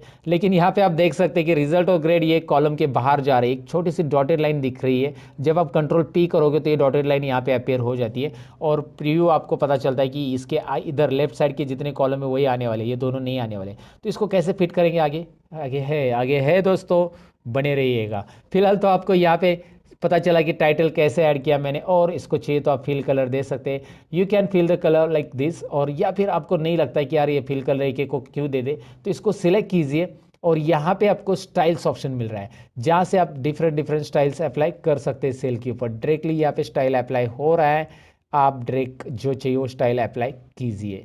लेकिन मैं रिकमेंडेशन करूँगा कि स्टाइल वगैरह अप्लाई करने से आप इसे टेबल में कन्वर्ट कीजिए। टेबल में कन्वर्ट कैसे करना है। तो यहाँ पे स्टाइल्स तो आप अप्लाई कर सकते हैं, लेकिन मैं आपको बताऊं कि इस डेटा को, ये टाइटल छोड़ दो, ये तो हमारा मर्जन सेंटर टाइटल है, इस डेटा को हम टेबल में कन्वर्ट कर सकते हैं। टेबल में कन्वर्ट करने के लिए यहाँ पे आपको दो ऑप्शंस रहते हैं, एक तो फॉर्मेट एज ए टेबल में से आप टेबल में कन्वर्ट कर सकते हैं, या फिर इंसर्ट में से यहाँ पे आता है टेबल ऑप्शंस। अब इस टेबल में कन्वर्ट करने के बेनिफिट होते हैं कि इस टेबल को नाम असाइन होता है, और यहाँ पे फॉर्मूला जो भी हम एक बार देंगे वो बार बार देने की जरूरत नहीं। मैं आपको दिखाता हूँ क्या होगा टेबल में कन्वर्ट करने का बेनिफिट। चलिए प्रैक्टिकली देखते हैं। फॉर्मेट एज अ टेबल में जाते हैं, यहाँ पे जो भी डिज़ाइन आपको पसंद है यहाँ से आप डिज़ाइन पिक करिए। आपको लगा ये डिज़ाइन पसंद है, वो पूछ रहा है कि where is the data for your table, and नीचे आपको एक ऑप्शन भी पूछ रहा है my table has a headers. तो मैंने ऑलरेडी उसे चेक किया है कि मेरे टेबल को हेडर है, ऑलरेडी हेडर है ना, मैंने लिखा है सीरियल नंबर नेम, और मैंने यहाँ पे ये जो है मेन सेंटर हेडिंग वो नहीं लिया, याद रखिए वो लेने की ज़रूरत नहीं टेबल कन्वर्ट करते समय। टेबल में यहाँ पे मैंने इसे रेंज को ऑलरेडी डिफाइन किया था पहले से, तो इसलिए वो रेंज आ चुकी है। आप बदलना चाहते हो तो इसे दोबारा आप सिलेक्ट कर सकते हैं, ऐसे नीचे और बढ़ाना चाहते हैं टेबल में तो और भी बढ़ा सकते हैं, वैसे ज़रूरी नहीं, फिलहाल ओके कीजिए। ये दिखाई दे रहा है आपको, ये टेबल में कन्वर्ट हो चुका है। अब ये टेबल का बेनिफिट देखिए, एक तो कलर स्टाइल फॉर्मेटिंग अप्लाई हो चुका, दूसरा है कि यहाँ पे आपको एक ड्रॉप डाउन मिल रहा है जो कि फिल्टर अप्लाई हो रहा है। ये क्या होता है, डेटा फिल्टर करने का काम करता है। कैसे, मैं आपको दिखाऊंगा। फिलहाल तो आप यहाँ पे देखिए इसका बेनिफिट और क्या है। जैसे ही सपोज मैं यहाँ पे टोटल को हटा देता हूँ, डिलीट कर देता हूँ, राइट। अब मैं यहाँ पे अल्ट इज इक्वल टू, ये एक फॉर्मूला लगाता हूँ जो कि आपको पता है, अल्ट इज इक्वल टू, और ये फॉर्मूला ऑटोमेटिक टेबल 2 में सब्जेक्ट 1 टू सब्जेक्ट 3 बता रहा है, ऑटोमेटिक वो बताएगा, वो उसके हिसाब से फॉर्मूला टेबल के हिसाब से एंटर करना है। एंटर करने के बाद आपको यहाँ पे ड्रैग करने की ज़रूरत नहीं पड़ेगी, राइट। सिंपल है ना, ड्रैग करने की बिल्कुल ज़रूरत नहीं। अच्छा एक और चीज़, आप यहाँ पे 6 नंबर ऐड करोगे ना तो टेबल में ऑटोमेटिक ऐड हो जाएगा वो, और आगे के फॉर्मूलाज जो है ना वो आपको फिर से देने की ज़रूरत नहीं है। यहाँ पे पूरे फॉर्मूलाज ऑटोमेटिक आएंगे, बस आपको टाइप करने हैं उनके मार्क्स, नाम भी टाइप करना है। फिलहाल मैंने नाम नहीं लिया, लेकिन मैं यहाँ पे कुछ मार्क्स टाइप कर देता हूँ। जैसे यहाँ पे मार्क्स टाइप करा तो आगे उसके फॉर्मूलाज बनते आपको दिखाई दे रहा है। ये टेबल का बेनिफिट होता है, डेटा ऑटोमेटिकली, यहाँ पे फॉर्मूलाज वगैरह दोबारा देने की ज़रूरत नहीं है। इतना ही नहीं, टेबल के वैसे बहुत सारे बेनिफिट्स हैं। फिलहाल तो आपको मैंने बताया कि टेबल आपको फॉर्मेटिंग देता है रेडीमेड कैसे, और ये आपको यहाँ पे समझ में आया होगा। तो टेबल को अगर रिमूव करना है, बहुत सारे लोगों का ये सवाल भी रहता है कि टेबल मैंने अप्लाई किया, अभी मुझे नहीं चाहिए टेबल, ये फॉर्मेटिंग नहीं चाहिए, तो आप टेबल को रिमूव भी कर सकते हैं। इसके लिए आपको टेबल के लिए यहाँ पे एक टैब आता है, जब आप टेबल इंसर्ट करते हो तो एक डिज़ाइन टैब आता है। डिज़ाइन टैब में यहाँ पे एक ऑप्शन रहता है convert to range, convert to range. तो कन्वर्ट टू रेंज पे आप क्लिक कीजिए, और do you want to convert this table into the normal range, yes, ये हमें नॉर्मल रेंज में कन्वर्ट करना है, हमें नहीं चाहिए टेबल में, तो उसका फिल्टर हट जाएगा लेकिन फॉर्मेटिंग नहीं हटेगा। अब आपकी बारी है कि फॉर्मेटिंग भी हटाना है, आपको डेटा नहीं हटाना है, बस फॉर्मेटिंग हटाना है। तो मैं आपको बताऊं कि यहाँ पे एक होम टैब के अंदर क्लियर ऑल भी है, क्लियर फॉर्मेट्स भी है, क्लियर कंटेंट भी है, क्लियर कमेंट है, हाइपरलिंक है। फिलहाल हमारी जो रिक्वायरमेंट है वो है क्लियर फॉर्मेट्स, तो कीजिए ना क्लियर फॉर्मेट। देखिए फॉर्मेट में सब जाएगा, कंडीशनल फॉर्मेटिंग, एवरीथिंग, लाइक आपका डेटा रहेगा बस यहाँ पे, राइट। तो आपको टेबल कैसे अप्लाई करना है, कैसे रिमूव करना है, वो आपको यहाँ पे समझ में आया होगा। अब हमें टेबल में जो आया था फिल्टर, वो कैसे अप्लाई करना है वो सीखना है, और साथ में सॉर्ट भी सीखना है। फिल्टर और सॉर्ट सीखेंगे उसके बाद ही हम यहाँ पे रिजल्ट का कैलकुलेशन करेंगे। फिलहाल ये रिजल्ट ऐसे रहने दीजिए, ये जो टाइप किया है मैंने। अब फिल्टर और सॉर्ट कैसे करेंगे, पहले इसे चलिए मैं कंट्रोल ए करता हूँ, अल्ट एच बी ए करता हूँ, अल्ट एच बी ए, क्या किया मैंने, अल्ट एच बी ए दिखाता हूँ। कंट्रोल ए मतलब सिलेक्ट ऑल, अल्ट प्रेस किया, होम टैब के लिए एच प्रेस किया, बी फॉर बॉर्डर्स, यहाँ पे देखिए बी फॉर बॉर्डर्स, ज़रा जूम करके देख लीजिए, बी फॉर बॉर्डर्स और A for all borders, right, alt H B A. ये शॉर्टकट कीज यूज़ करना सीखिएगा दोस्तों। तो अब आप यहाँ पे क्या करेंगे, हम फॉर्मेटिंग मैंने नहीं रखा है, मैं फिल्टर अप्लाई करना सबसे पहले बताऊंगा आपको। फिल्टर कैसे अप्लाई होता है, शॉर्टकट की alt A T, filter apply हो गया, जो कि टेबल हमने इंसर्ट किया था तभी फिल्टर आया था, right. So alt A T से यहाँ पे फिल्टर अप्लाई होता है, अल्ट ए टी दोबारा फिल्टर रिमूव करने के लिए, alt A T apply, alt A T remove, right. So alt A T से होता है, या डेटा में यहाँ पे आपको ऊपर फिल्टर ऑप्शन दिखाई दे रहा है, डेटा में फिल्टर ऑप्शन पे क्लिक कीजिए, आपको फिल्टर मिल जाता है, remove filter. Okay, home tab में भी फिल्टर है, हाँ दोस्तों, यहाँ पे देखिए होम टैब में राइट कॉर्नर में आपको सॉर्ट और फिल्टर ऑप्शन दिखाई देता है, जिसमें नीचे फिल्टर ऑप्शन दिखाई दे रहा है, जिस पे क्लिक करके आप यहाँ पे फिल्टर ले सकते हैं। तो आप फिल्टर सीख रहे हैं, डेटा के अंदर फिल्टर कैसे अप्लाई करना है ये तो देखा, लेकिन फिल्टर काम कैसे करेगा। यहाँ पे देखिए नेम ऑफ स्टूडेंट में आप चाहते हैं कि मुझे ए और बी का रिकॉर्ड दिखे, तो मैंने उस ड्रॉप डाउन पे फिल्टर का जो ड्रॉप डाउन एरो आता है नीचे डाउन एरो उस पर क्लिक किया और यहाँ पे बी और सी का मतलब जो भी स्टूडेंट का देखना चाहते हैं अनचेक किया सबको और बी और सी का रिकॉर्ड चेक कर दिया। अब सबको अनचेक किया, बी और सी को चेक किया तो बी और सी का रिकॉर्ड आपको दिखाई देगा। सिंपल है ना, बहुत सिंपल है। आपको बस यहाँ पे सिलेक्ट ऑल करना है तो सिलेक्ट ऑल, सभी का रिकॉर्ड आएगा। आप यहाँ पे क्लिक कीजिए और जो रिकॉर्ड आपको चाहिए यहाँ से आप रख सकते हैं। चलिए एक काम कर देते हैं, हम यहाँ पे कुछ नाम मैं लिखता हूँ। तो यहाँ पे मैंने कुछ नाम लिखे और नाम के अकॉर्डिंग मैं फिल्टर करना चाहता हूँ। यहाँ पे है टेक्स्ट फिल्टर्स, नाम के अकॉर्डिंग फिल्टर करने के लिए।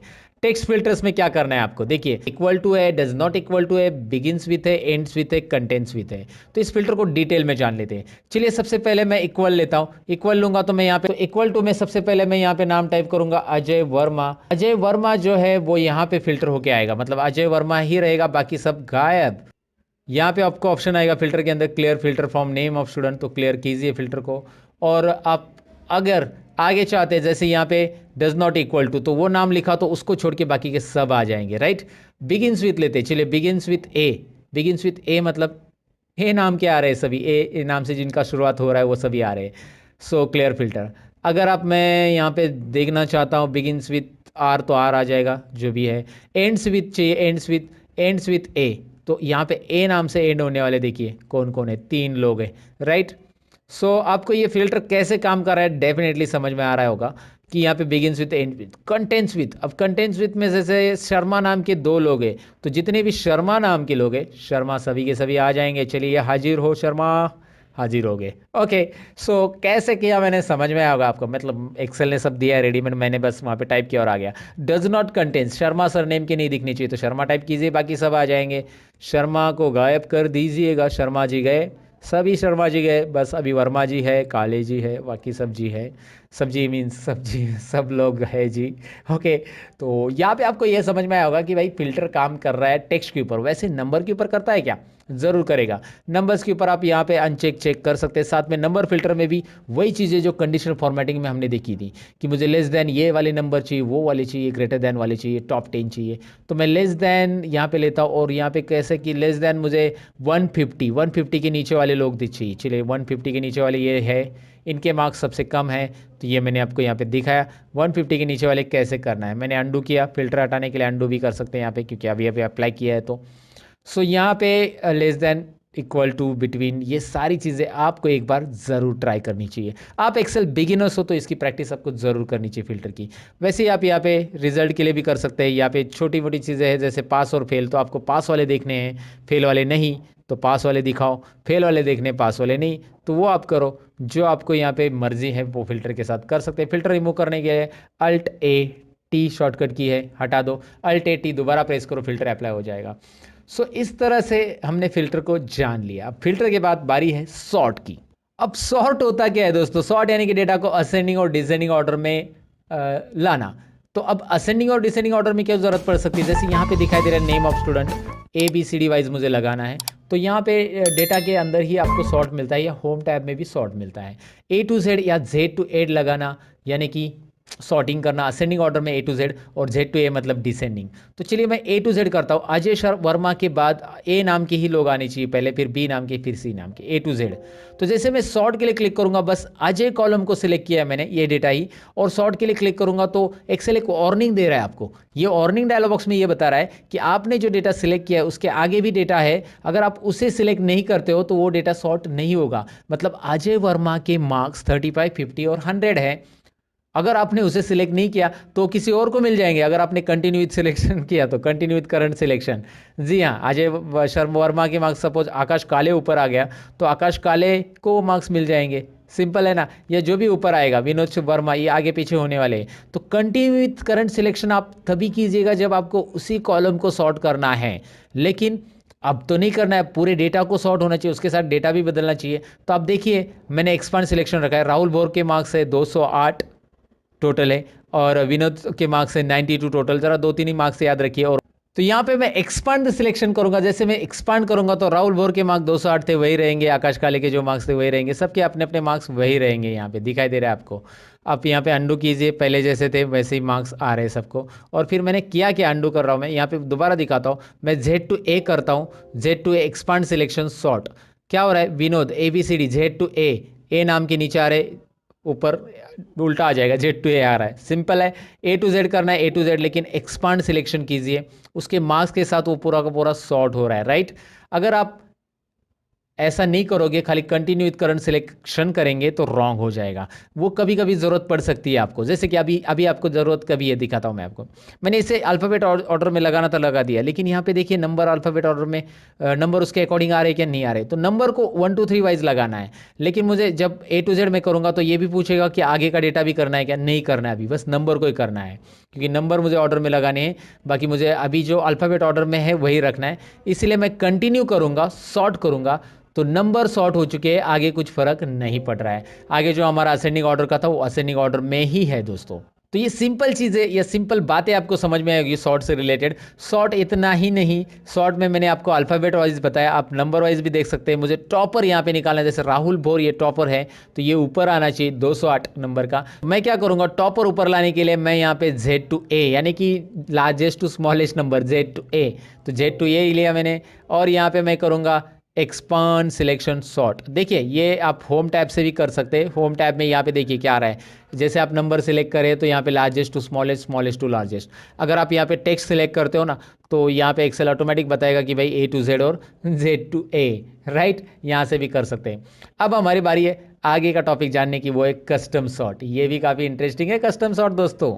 तो चलिए, शॉर्ट में असेंडिंग डिसेंडिंग तो हमने सीखा, लेकिन शॉर्ट में यहाँ पे एक और ऑप्शन रहता है, जैसे कि मैंने आपको होम टैब में दिखाया था, वो है सॉर्ट। यहाँ पे आप देख सकते हैं, आई मीन कस्टम सॉर्ट। यहाँ पे आप देख सकते हैं कस्टम सॉर्ट ऑप्शन है।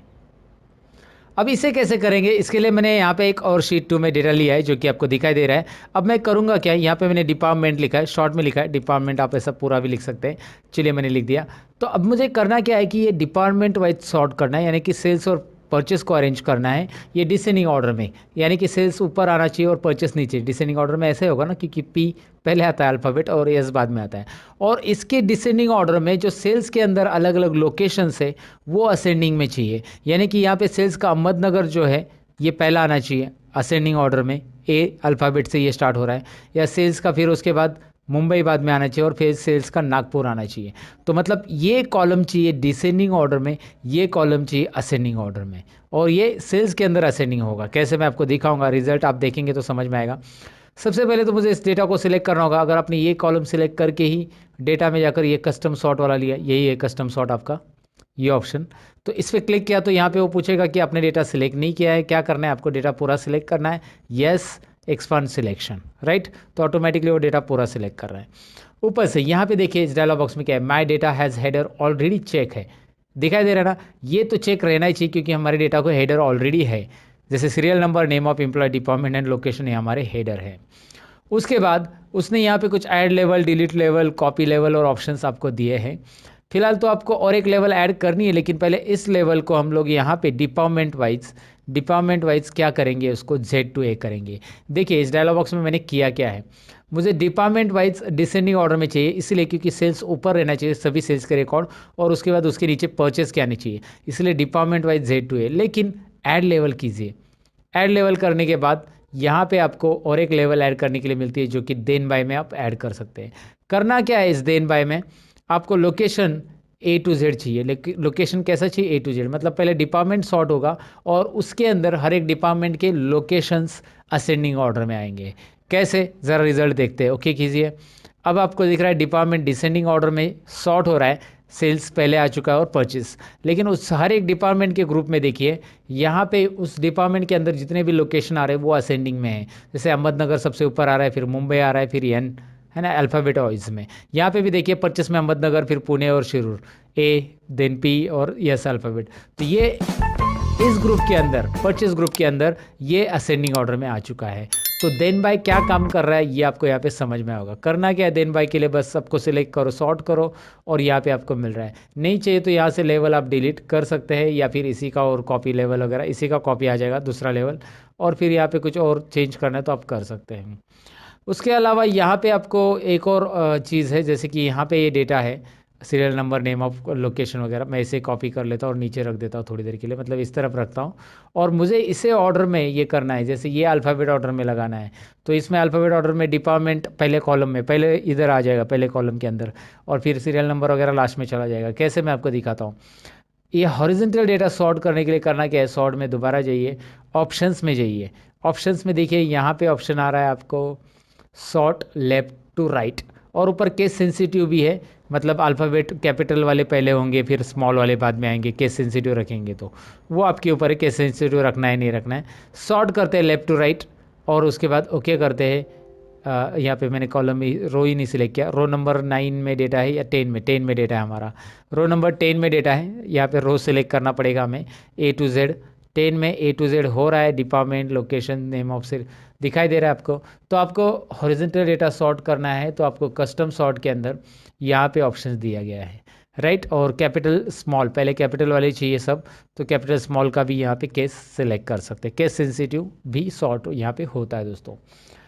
तो आपको सॉर्ट यहाँ पे डेफिनेटली समझ में होगा, सॉर्ट कैसे करना है, सॉर्ट में असेंडिंग डिसेंडिंग और कस्टम सॉर्ट होता क्या है, सारी चीज़ें मैंने यहाँ पे एक्सप्लेन की है।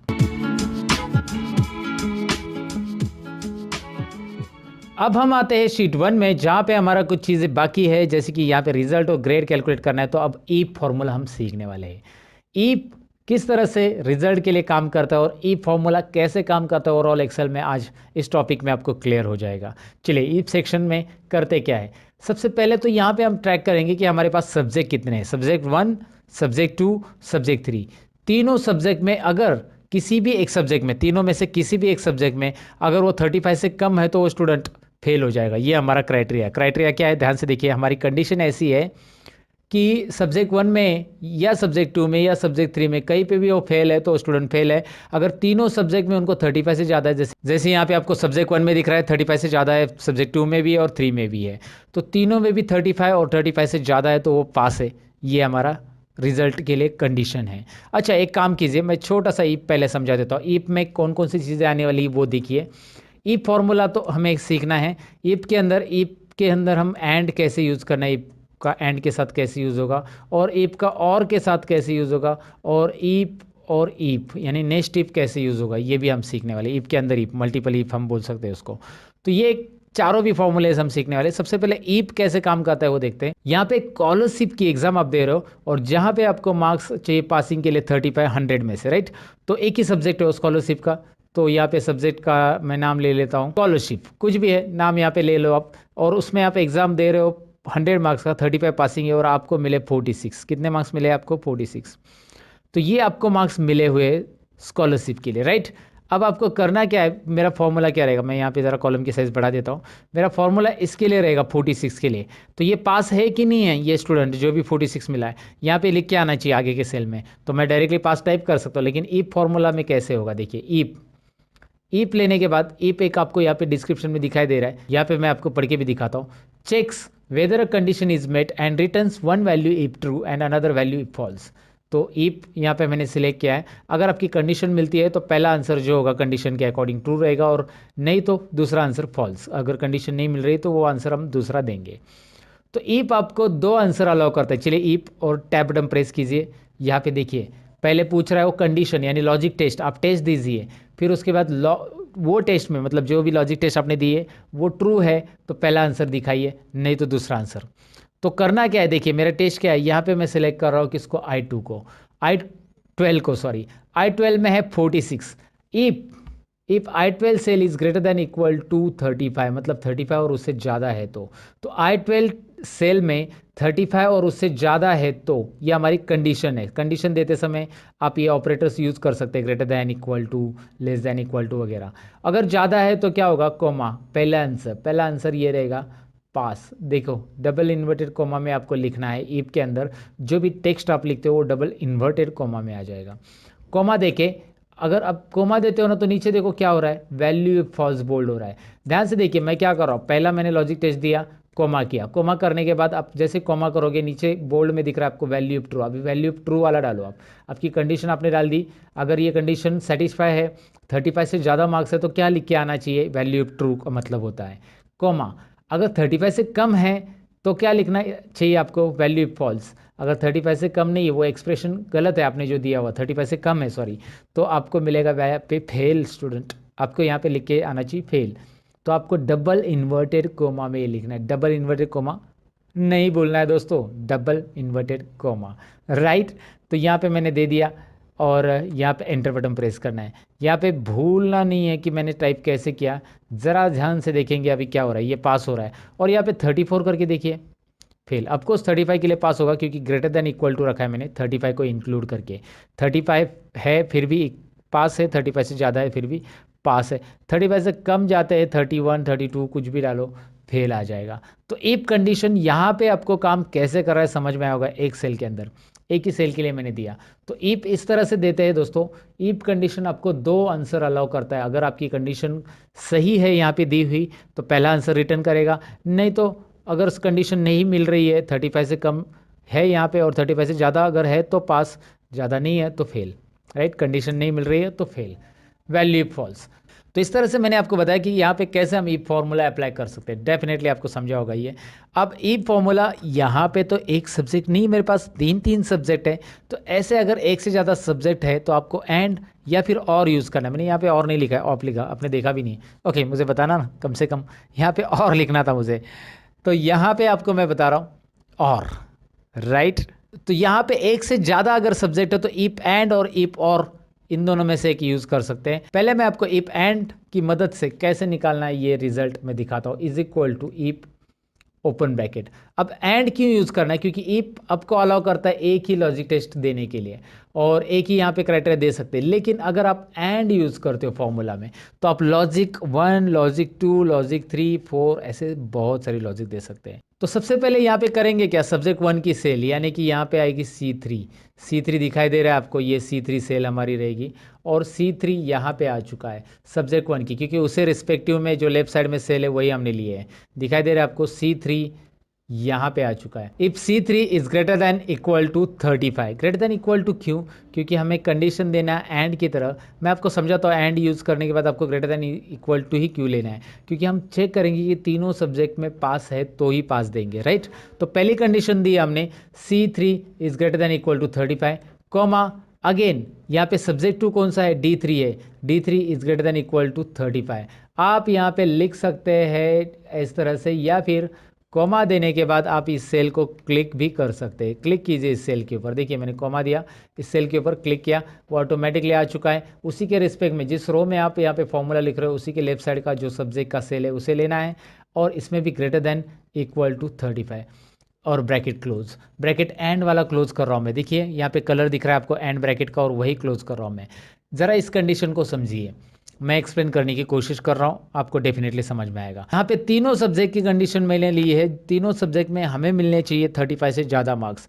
एंड दिया है ना, तो ये कोमा जो है बीच का वो रिप्रेजेंट कर रहा है एंड, यानी कि C3 is greater than equal to 35, comma यानी कि and D3 is greater than equal to 35 मतलब सब्जेक्ट 2 और A3 मतलब subject 3 it should be greater than equal to 35। तीनों में भी 35 से ज़्यादा रहेंगे या रहने चाहिए, रहेंगे तो क्या होगा कॉमा। अब कॉमा करेंगे जैसे हम इस ब्रैकेट के बाद तो वैल्यू इफ ट्रू, तो क्या होगा अगर ये कंडीशन सेटिस्फाई तीनों में भी 35 से ज़्यादा है तो पास होगा डबल इन्वर्टेड कॉमा में, नहीं तो क्या होगा फेल होगा। मैंने यहाँ पे एंटर वगैरह नहीं प्रेस किया, टाइप के आगे वो ऑटोमेटिक नीचे आ जाएगा, आपको एंटर यहाँ पे प्रेस नहीं करना है, बिल्कुल कोई ज़रूरत नहीं फॉर्मूला में आपको कोई एंटर वगैरह ऐड करने की, बस टाइप करते जाइए, फॉर्मूला ऑटोमेटिक अपने आप नीचे आता है आगे अगर नहीं जा रहा है तो लॉजिक टेस्ट क्या है देखिए, तीनों सब्जेक्ट में ग्रेटर देन 35 है तो पास, नहीं तो फेल।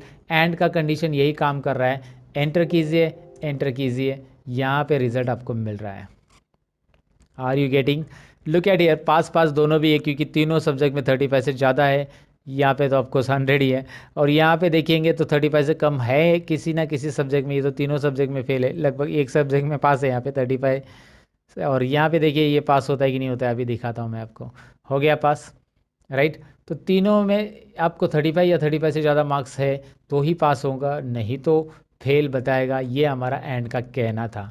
एंड उस तरह से काम करता है जैसे यहाँ पे सारी चीज़ें कंपलसरी होती है एंड के अंदर दी हुई, तो कंपल्शन का काम करता है। जैसे एग्जांपल लो ना, आप अगर कोई ड्राइविंग लाइसेंस निकालने जाते हो और वहाँ पे आपको बोला कि आधार कार्ड और पैन कार्ड दोनों भी चाहिए, मतलब मैं एग्जांपल बता रहा हूँ, तो दोनों भी चाहिए, दोनों कंडीशन है तो ही आपका ड्राइविंग लाइसेंस निकलेगा। यानी कि जहाँ पे दोनों चीज़ें कंपलसरी है या जितनी भी चीज़ें दी हुई कंपलसरी है वो होता है एंड। तो वो क्या बोलेंगे आपको, आपका ड्राइविंग लाइसेंस निकालना है आपको तो आधार कार्ड और पैन कार्ड, और बोलेंगे क्या बोलेंगे, और आधार कार्ड और पैन कार्ड, यानी एंड, राइट। तो वैसे ही अगर आपको और के साथ रिजल्ट निकालना है, और मतलब क्या होता है, ऑप्शनल, राइट। तो और के साथ निकालना है तो कंडीशन क्या रहेगी, मैं दिखाता हूँ। यहाँ पे एक कॉलम इंसर्ट करना है, जो कि मैंने आपको बताया कॉलम कैसे इंसर्ट करना है ऑलरेडी। राइट क्लिक करके इंसर्ट, यहाँ पे रिजल्ट 2 नाम देते हैं हम इसका। तो यहाँ पे इफ और ओपन ब्रैकेट के बाद मैं और लिखूंगा, और से भी आंसर सही आएगा दोस्तों, जी हाँ सही आएगा। लेकिन आप बोलोगे कैसे, कंडीशन में हम चेंज करने वाले हैं। सब्जेक्ट 1 की कंडीशन में हम लेंगे लेस देन 35। अब ऐसा क्यों, मैं आपको समझाता हूँ। चलिए यहाँ पे पहले फॉर्मूला टाइप कर देते हैं। सब्जेक्ट 1 के बाद सब्जेक्ट 2 यानी D3, वहाँ पे क्लिक करेंगे तो भी चलेगा, less than 35, and comma E3 less than 35। इससे होगा क्या, तीनों में से किसी भी एक सब्जेक्ट में 35 से कम है, तो मैंने और लिखा है ना दोस्तों। और का मतलब यहाँ पे होता है कोई भी एक सब्जेक्ट में 35 से कम है तो वो सब्जेक्ट 1 में चेक करेगा 35 से कम है तो डायरेक्टली वो रिजल्ट शो करेगा, या सब्जेक्ट 2 में चेक करेगा 35 से कम मिला तो डायरेक्ट रिजल्ट शो करेगा, और सब्जेक्ट 3 में भी चेक करेगा। तीनों में से किसी, तीनों में भी 35 से कम नहीं रहने चाहिए, ऐसा नहीं कि तीनों में भी, तीनों में से किसी भी एक में, क्योंकि और लिखा है हमने एंड नहीं लिखा है, तो तीनों में से किसी भी एक में अगर 35 से कम है तो कॉमा डबल इन्वर्टेड कॉमा में फेल, और फिर कॉमा डबल इन्वर्टेड कॉमा में पास। यहाँ पे एक भी कॉमा नहीं मिस करना है, नहीं तो फॉर्मूला कॉमा में चला जाएगा। हमेशा की तरह मजाक कर रहा हूँ, लेकिन यहाँ पे मैं आपको बताऊँ कि कॉमा भूलना नहीं है दोस्तों। फेल और पास कैसे निकाला ये रिजल्ट आपको दिखाई दे रहा है। चलिए मैं आपको दिखाता हूँ आंसर क्या आता है इसका। एंटर कीजिए and have a look this. क्या हो रहा है देखिए, पास है, और मैं इस फॉर्मूला को यहाँ पे ड्रैग करूँगा। नाउ यू कैन सी, यहाँ पे दिखाई दे रहा है जैसे यहाँ पे आ रहा था एंड के साथ आंसर, वैसे ही यहाँ पे आ रहा है। Got it. कोई डिफ़िकल्टी नहीं है दोस्तों, इसे निकालने में कोई प्रॉब्लम नहीं आएगा। आप इस फॉर्मूला को ज़रा ध्यान से समझने की कोशिश कीजिए, रट्टा मत मारिएगा, रट्टा मारने से कुछ मतलब नहीं होता है। एंड क्या काम करता है, और वैसे ही काम करता है जैसे आप एक वोटिंग कार्ड निकालने गए और वहाँ पे बोला कि यार आपके पास आधार कार्ड है, वो बोला, आपने बोला नहीं। आपके पास पैन कार्ड है, तो चलो लाओ पैन कार्ड से बना देते हैं, आपने बोला है तो पैन कार्ड से भी बनेगा, या आधार कार्ड, दोनों में से एक है। मतलब सभी चीज़ें कंपलसरी नहीं है, ऑप्शनल है। आधार कार्ड नहीं है तो पैन कार्ड दिखाओ, पैन कार्ड नहीं तो राशन कार्ड दिखाओ, ऐसे आपको बोला गया है। तो यहाँ पे ऑप्शनल चीज़ें आती है, तो यहाँ पे वही मैंने किया कि C3 में जाकर वो चेक करेगा 35 से कम है क्या, है तो डायरेक्ट फेल बताएगा, आगे की कंडीशन उसे चेक करने की ज़रूरत नहीं है, क्योंकि ये और है दोस्तों। और D3 में चेक करेगा 35 से कम है क्या, है तो डायरेक्टली फेल बताएगा, नहीं तो फिर E3 में चेक करेगा, E3 में 35 से कम है तो तो फेल बताएगा, तीनों में भी नहीं है तो डायरेक्टली क्या बताएगा, वो पास बताने वाला है, क्योंकि ये सेटिस्फाई नहीं हो रहा है, राइट। तो इस तरह से ईफ एंड और ईफ और ईफ काम करता है। बस अभी ईफ में एक और चीज़ सीखना है जिससे हम ग्रेड निकालने वाले हैं, यानी कि नेक्स्ट ईफ। अब नेक्स्ट ईफ कैसे होगा, if with in if, if के अंदर ईफ, हम ईफ के अंदर ईफ, हम ईफ के अंदर ईफ, बहुत सारे ईफ लेने वाले हैं। वैसे हम कितने ईफ लिख सकते हैं, वैसे 100 ईफ भी लिखेंगे तो भी चलेगा, लेकिन मैं आपको बताऊँ कि एक्सेल 2019 के अंदर नया फॉर्मूला आया है। ईफ को बार बार लिखने से अच्छा आप एक ही बार लिखिए, उसका नाम है इफ्स, और उसके लिए वीडियोस मैंने बनाए थे एक्सेल 2019 में, कौन से नए फॉर्मूलाज है उसका लिंक डिस्क्रिप्शन में, अगर आप इंटरेस्टेड हो तो ज़रूर वीडियो देख लेना दोस्तों। फिलहाल तो मैं आपको बताऊं कि यहाँ पे इज इक्वल टू करना है और आपको ईफ टाइप करना है। ईफ टाइप करने के बाद सबसे पहला कंडीशन, हम कोई भी एक रिजल्ट लीजिए, ये रिजल्ट ले लेते। If result is equal to fail, अगर रिजल्ट में फेल है तो ग्रेड में भी फेल आएगा, ग्रेड में पास नहीं आएगा। If result is equal to fail then result अगर फेल है तो ग्रेड भी फेल है, ये समझ लेना। पहली कंडीशन हमने दे दी कि रिजल्ट फेल है तो ग्रेड फेल है। अगर रिजल्ट फेल नहीं है तो पास ट्रैक करने की ज़रूरत नहीं, ऑटोमेटिक फेल नहीं है तो कॉमा कीजिए, यानी कि यहाँ पे आपके पास ईफ में दो आंसर रहते हैं, फेल है तो फेल, फेल नहीं है तो क्या आंसर आएगा, फेल नहीं है तो if open bracket, if open bracket के अंदर लॉजिक टेस्ट देंगे हम इस ग्रेड के लिए। यानी कि ग्रेड कैसा रहता है हमारा, मैं आपको बताता हूँ। इस सेल के अंदर K3 के अंदर 75 से ज़्यादा है तो यहाँ पे मैंने ग्रेटर देन साइन ले लिखा, ग्रेटर देन इक्वल टू 75। अगर 75 से ज़्यादा है तो A प्लस ग्रेड हम देंगे यहाँ पे, A प्लस। मैंने कौन सा ग्रेड लिखा है देखिए, A प्लस, और ये इन्वर्टेड कोमा में रहेगा इस तरह से। ध्यान से देखिए यहाँ पे कर क्या रहा हूँ मैं, अगर फेल है तो फेल होगा, नहीं तो फेल नहीं है तो K3 में चेक करेंगे कितने मार्क्स है। K3 में चेक करना है यहाँ पे 75 और उससे ज़्यादा है तो greater than equal to 75, then A plus grade आने वाला है। अब यहाँ पे एक बात याद रखिए कि मैंने डिसेंडिंग ऑर्डर ग्रेड लिया है, यानी कि सबसे हाईएस्ट ग्रेड पहले लिया है और यही करना है आपको ग्रेड के फॉर्मूला में। तो ग्रेड के फॉर्मूला में क्या करना है, पहले 75 चेक कीजिए, अगर 75 से ज़्यादा नहीं है तो अब कोमा दीजिए, कोमा देने के बाद दोबारा ईप आएगा, ईप ओपन ब्रैकेट, और हम K3 की दोबारा सेलेक्ट करेंगे, K3 greater than equal to, इस बार हम 60 चेक करेंगे, 60 है तो कौन सा ग्रेड देंगे, देखिए ध्यान से 60 है तो यहाँ पे हम A ग्रेड देंगे, लेकिन हमने एक ही आंसर दिया है, वैल्यू इफ ट्रू वाला। वैल्यू इफ फॉल्स वाला आंसर हम यहाँ पे देंगे, दूसरा ईप लेंगे, वैल्यू इफ फॉल्स की जगह हम दूसरा ईप लेंगे, और यहाँ पे हम क्या लिखेंगे देखिए, फिर से लॉजिक टेस्ट K3, मतलब एक ईप के अंदर दूसरा ईप कैसे मैं कर रहा हूँ देखिए, K3 is greater than equal to 50, अगर 50 या 45 लेते हैं, 45 से ज़्यादा है तो C ग्रेड। तो पहला आंसर हमने जैसे लिखा C ग्रेड, इसका यहाँ पे दिख रहा है वैल्यू इफ ट्रू, पहला आंसर इस ईप का, लॉजिक टेस्ट ये है, और कॉमा, और जैसे दूसरा आंसर लिखना है और एक ईप ऐड करेंगे हम, if open bracket, K3 is greater than equal to 35 है तो कौन सा ग्रेड, यहाँ पे गलती कर दी मैंने, यहाँ पे होना चाहिए C ग्रेड और वहाँ पे होना चाहिए B ग्रेड, ये हमारी थोड़ी सी गलती होगी, यहाँ पे मिस्टेक हम यहाँ पे सुधार लेते हैं। चलिए, देर आए दुरुस्त है, राइट। तो यहाँ पे A प्लस A B और C ग्रेड मैंने लिखा। आप लगा यार इतना बड़ा फॉर्मूला, आप ऐसा सोचो मत बिल्कुल। ये फॉर्मूला क्या है मैं आपको बताता हूँ। ये फॉर्मूला रिपीट है, ये फॉर्मूला दिख रहा है यहाँ से यहाँ तक, यही कॉपी करके यहाँ पे फिर से रखा गया है, बस दिखाई दे रहा है। बस आपको चेंज करना है ग्रेड यहाँ पे, और ग्रेड और मार्क्स चेंज करने, कंडीशन चेंज करना है।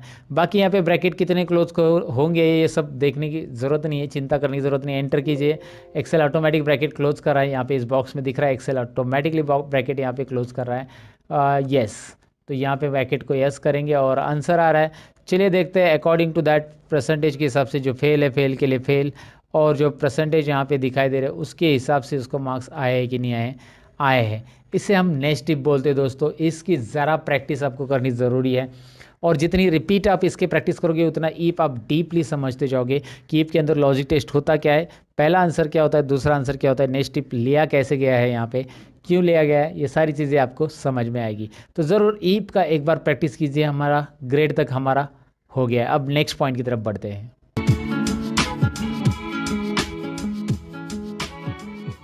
तो नेक्स्ट पॉइंट ये है कि हमने इस पे रिजल्ट तो कर लिया, अब हमारा नेक्स्ट पॉइंट है चार्ट्स। जी हाँ, चार्ट्स को डिटेल में समझ लेते हैं।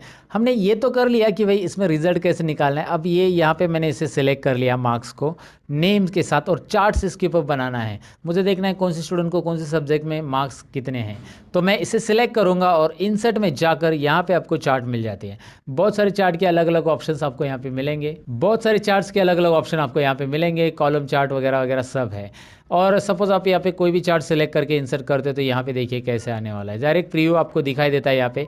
अच्छा, ये डायनेमिक है, माउस घुमाओ आपको प्रीव्यू नज़र आएगा, और जो अच्छा लग रहा है वो यहाँ पे आप इंसर्ट कर सकते हैं। फिलहाल एक नॉर्मल एक कॉलम चार्ट में इंसर्ट कराओ, इसकी डिटेल में हम समझने वाले हैं कि कैसे करना है इसे। लेकिन मैंने क्या किया, नेम ऑफ स्टूडेंट से आगे सिलेक्ट किया, सब्जेक्ट की हेडिंग नहीं सिलेक्ट की। इसीलिए क्या हुआ, यहाँ पे सब्जेक्ट की सीरीज़ 1 2 3 आ रहा है। मैं इसे डिलीट कर देता हूँ और डेटा में पूरा यहाँ से यहाँ तक डेटा सिलेक्ट कर रहा हूँ। फिर उसके बाद इंसर्ट में जाकर तो चार्ट आप ले सकते हैं, या फिर उसके लिए एक शॉर्टकट की भी आप प्रेस कर सकते हैं जो कि है F11। मैं इस डेटा को सिलेक्ट करके अगर F11 प्रेस करता हूँ ना दोस्तों, तो आपको यहाँ पे एक नई शीट आ रही है, बॉटम में दिख रही है। शीट 1 में हमारा डेटा था, चार्ट 1 करके एक यहाँ पे शीट आ चुकी है। शीट 1 में डेटा है, चार्ट 1 करके एक नई शीट आ चुकी है जिसमें हमारा चार्ट आ चुका है। यहाँ पे आपको दिख रहा है राहुल भोर, अजय शर्मा, रमेश ढोले, संदीप शर्मा, विनोद शर्मा एंड आकाश काले, किसको कितने मार्क्स हैं यहाँ पे आपको दिख रहे हैं।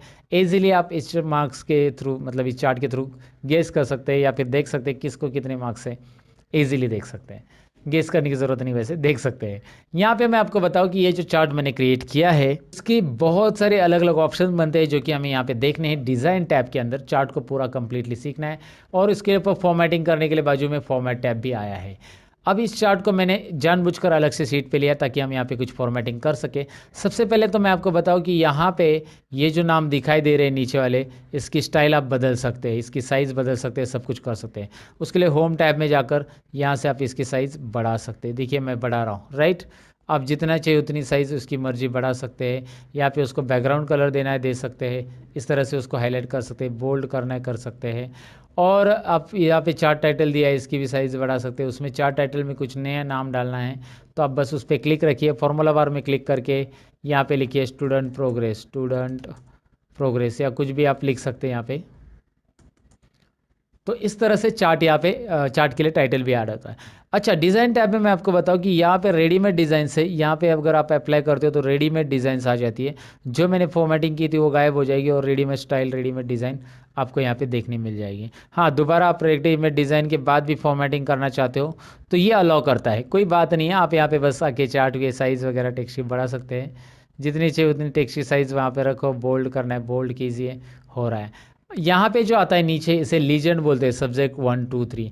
इस लीजेंड को आप ऊपर भी रख सकते हैं, क्लिक एंड ड्रैग करके जहाँ पे चाहिए वहाँ पे रख सकते हैं। ऐसा क्लिक एंड ड्रैग करके रख सकते हैं। इसकी साइज़ आप ऐसे बढ़ा सकते हैं बॉक्स की, और उसके अंदर के कंटेंट की साइज़ बढ़ाने के लिए यहाँ पे क्लिक कर सकते हैं।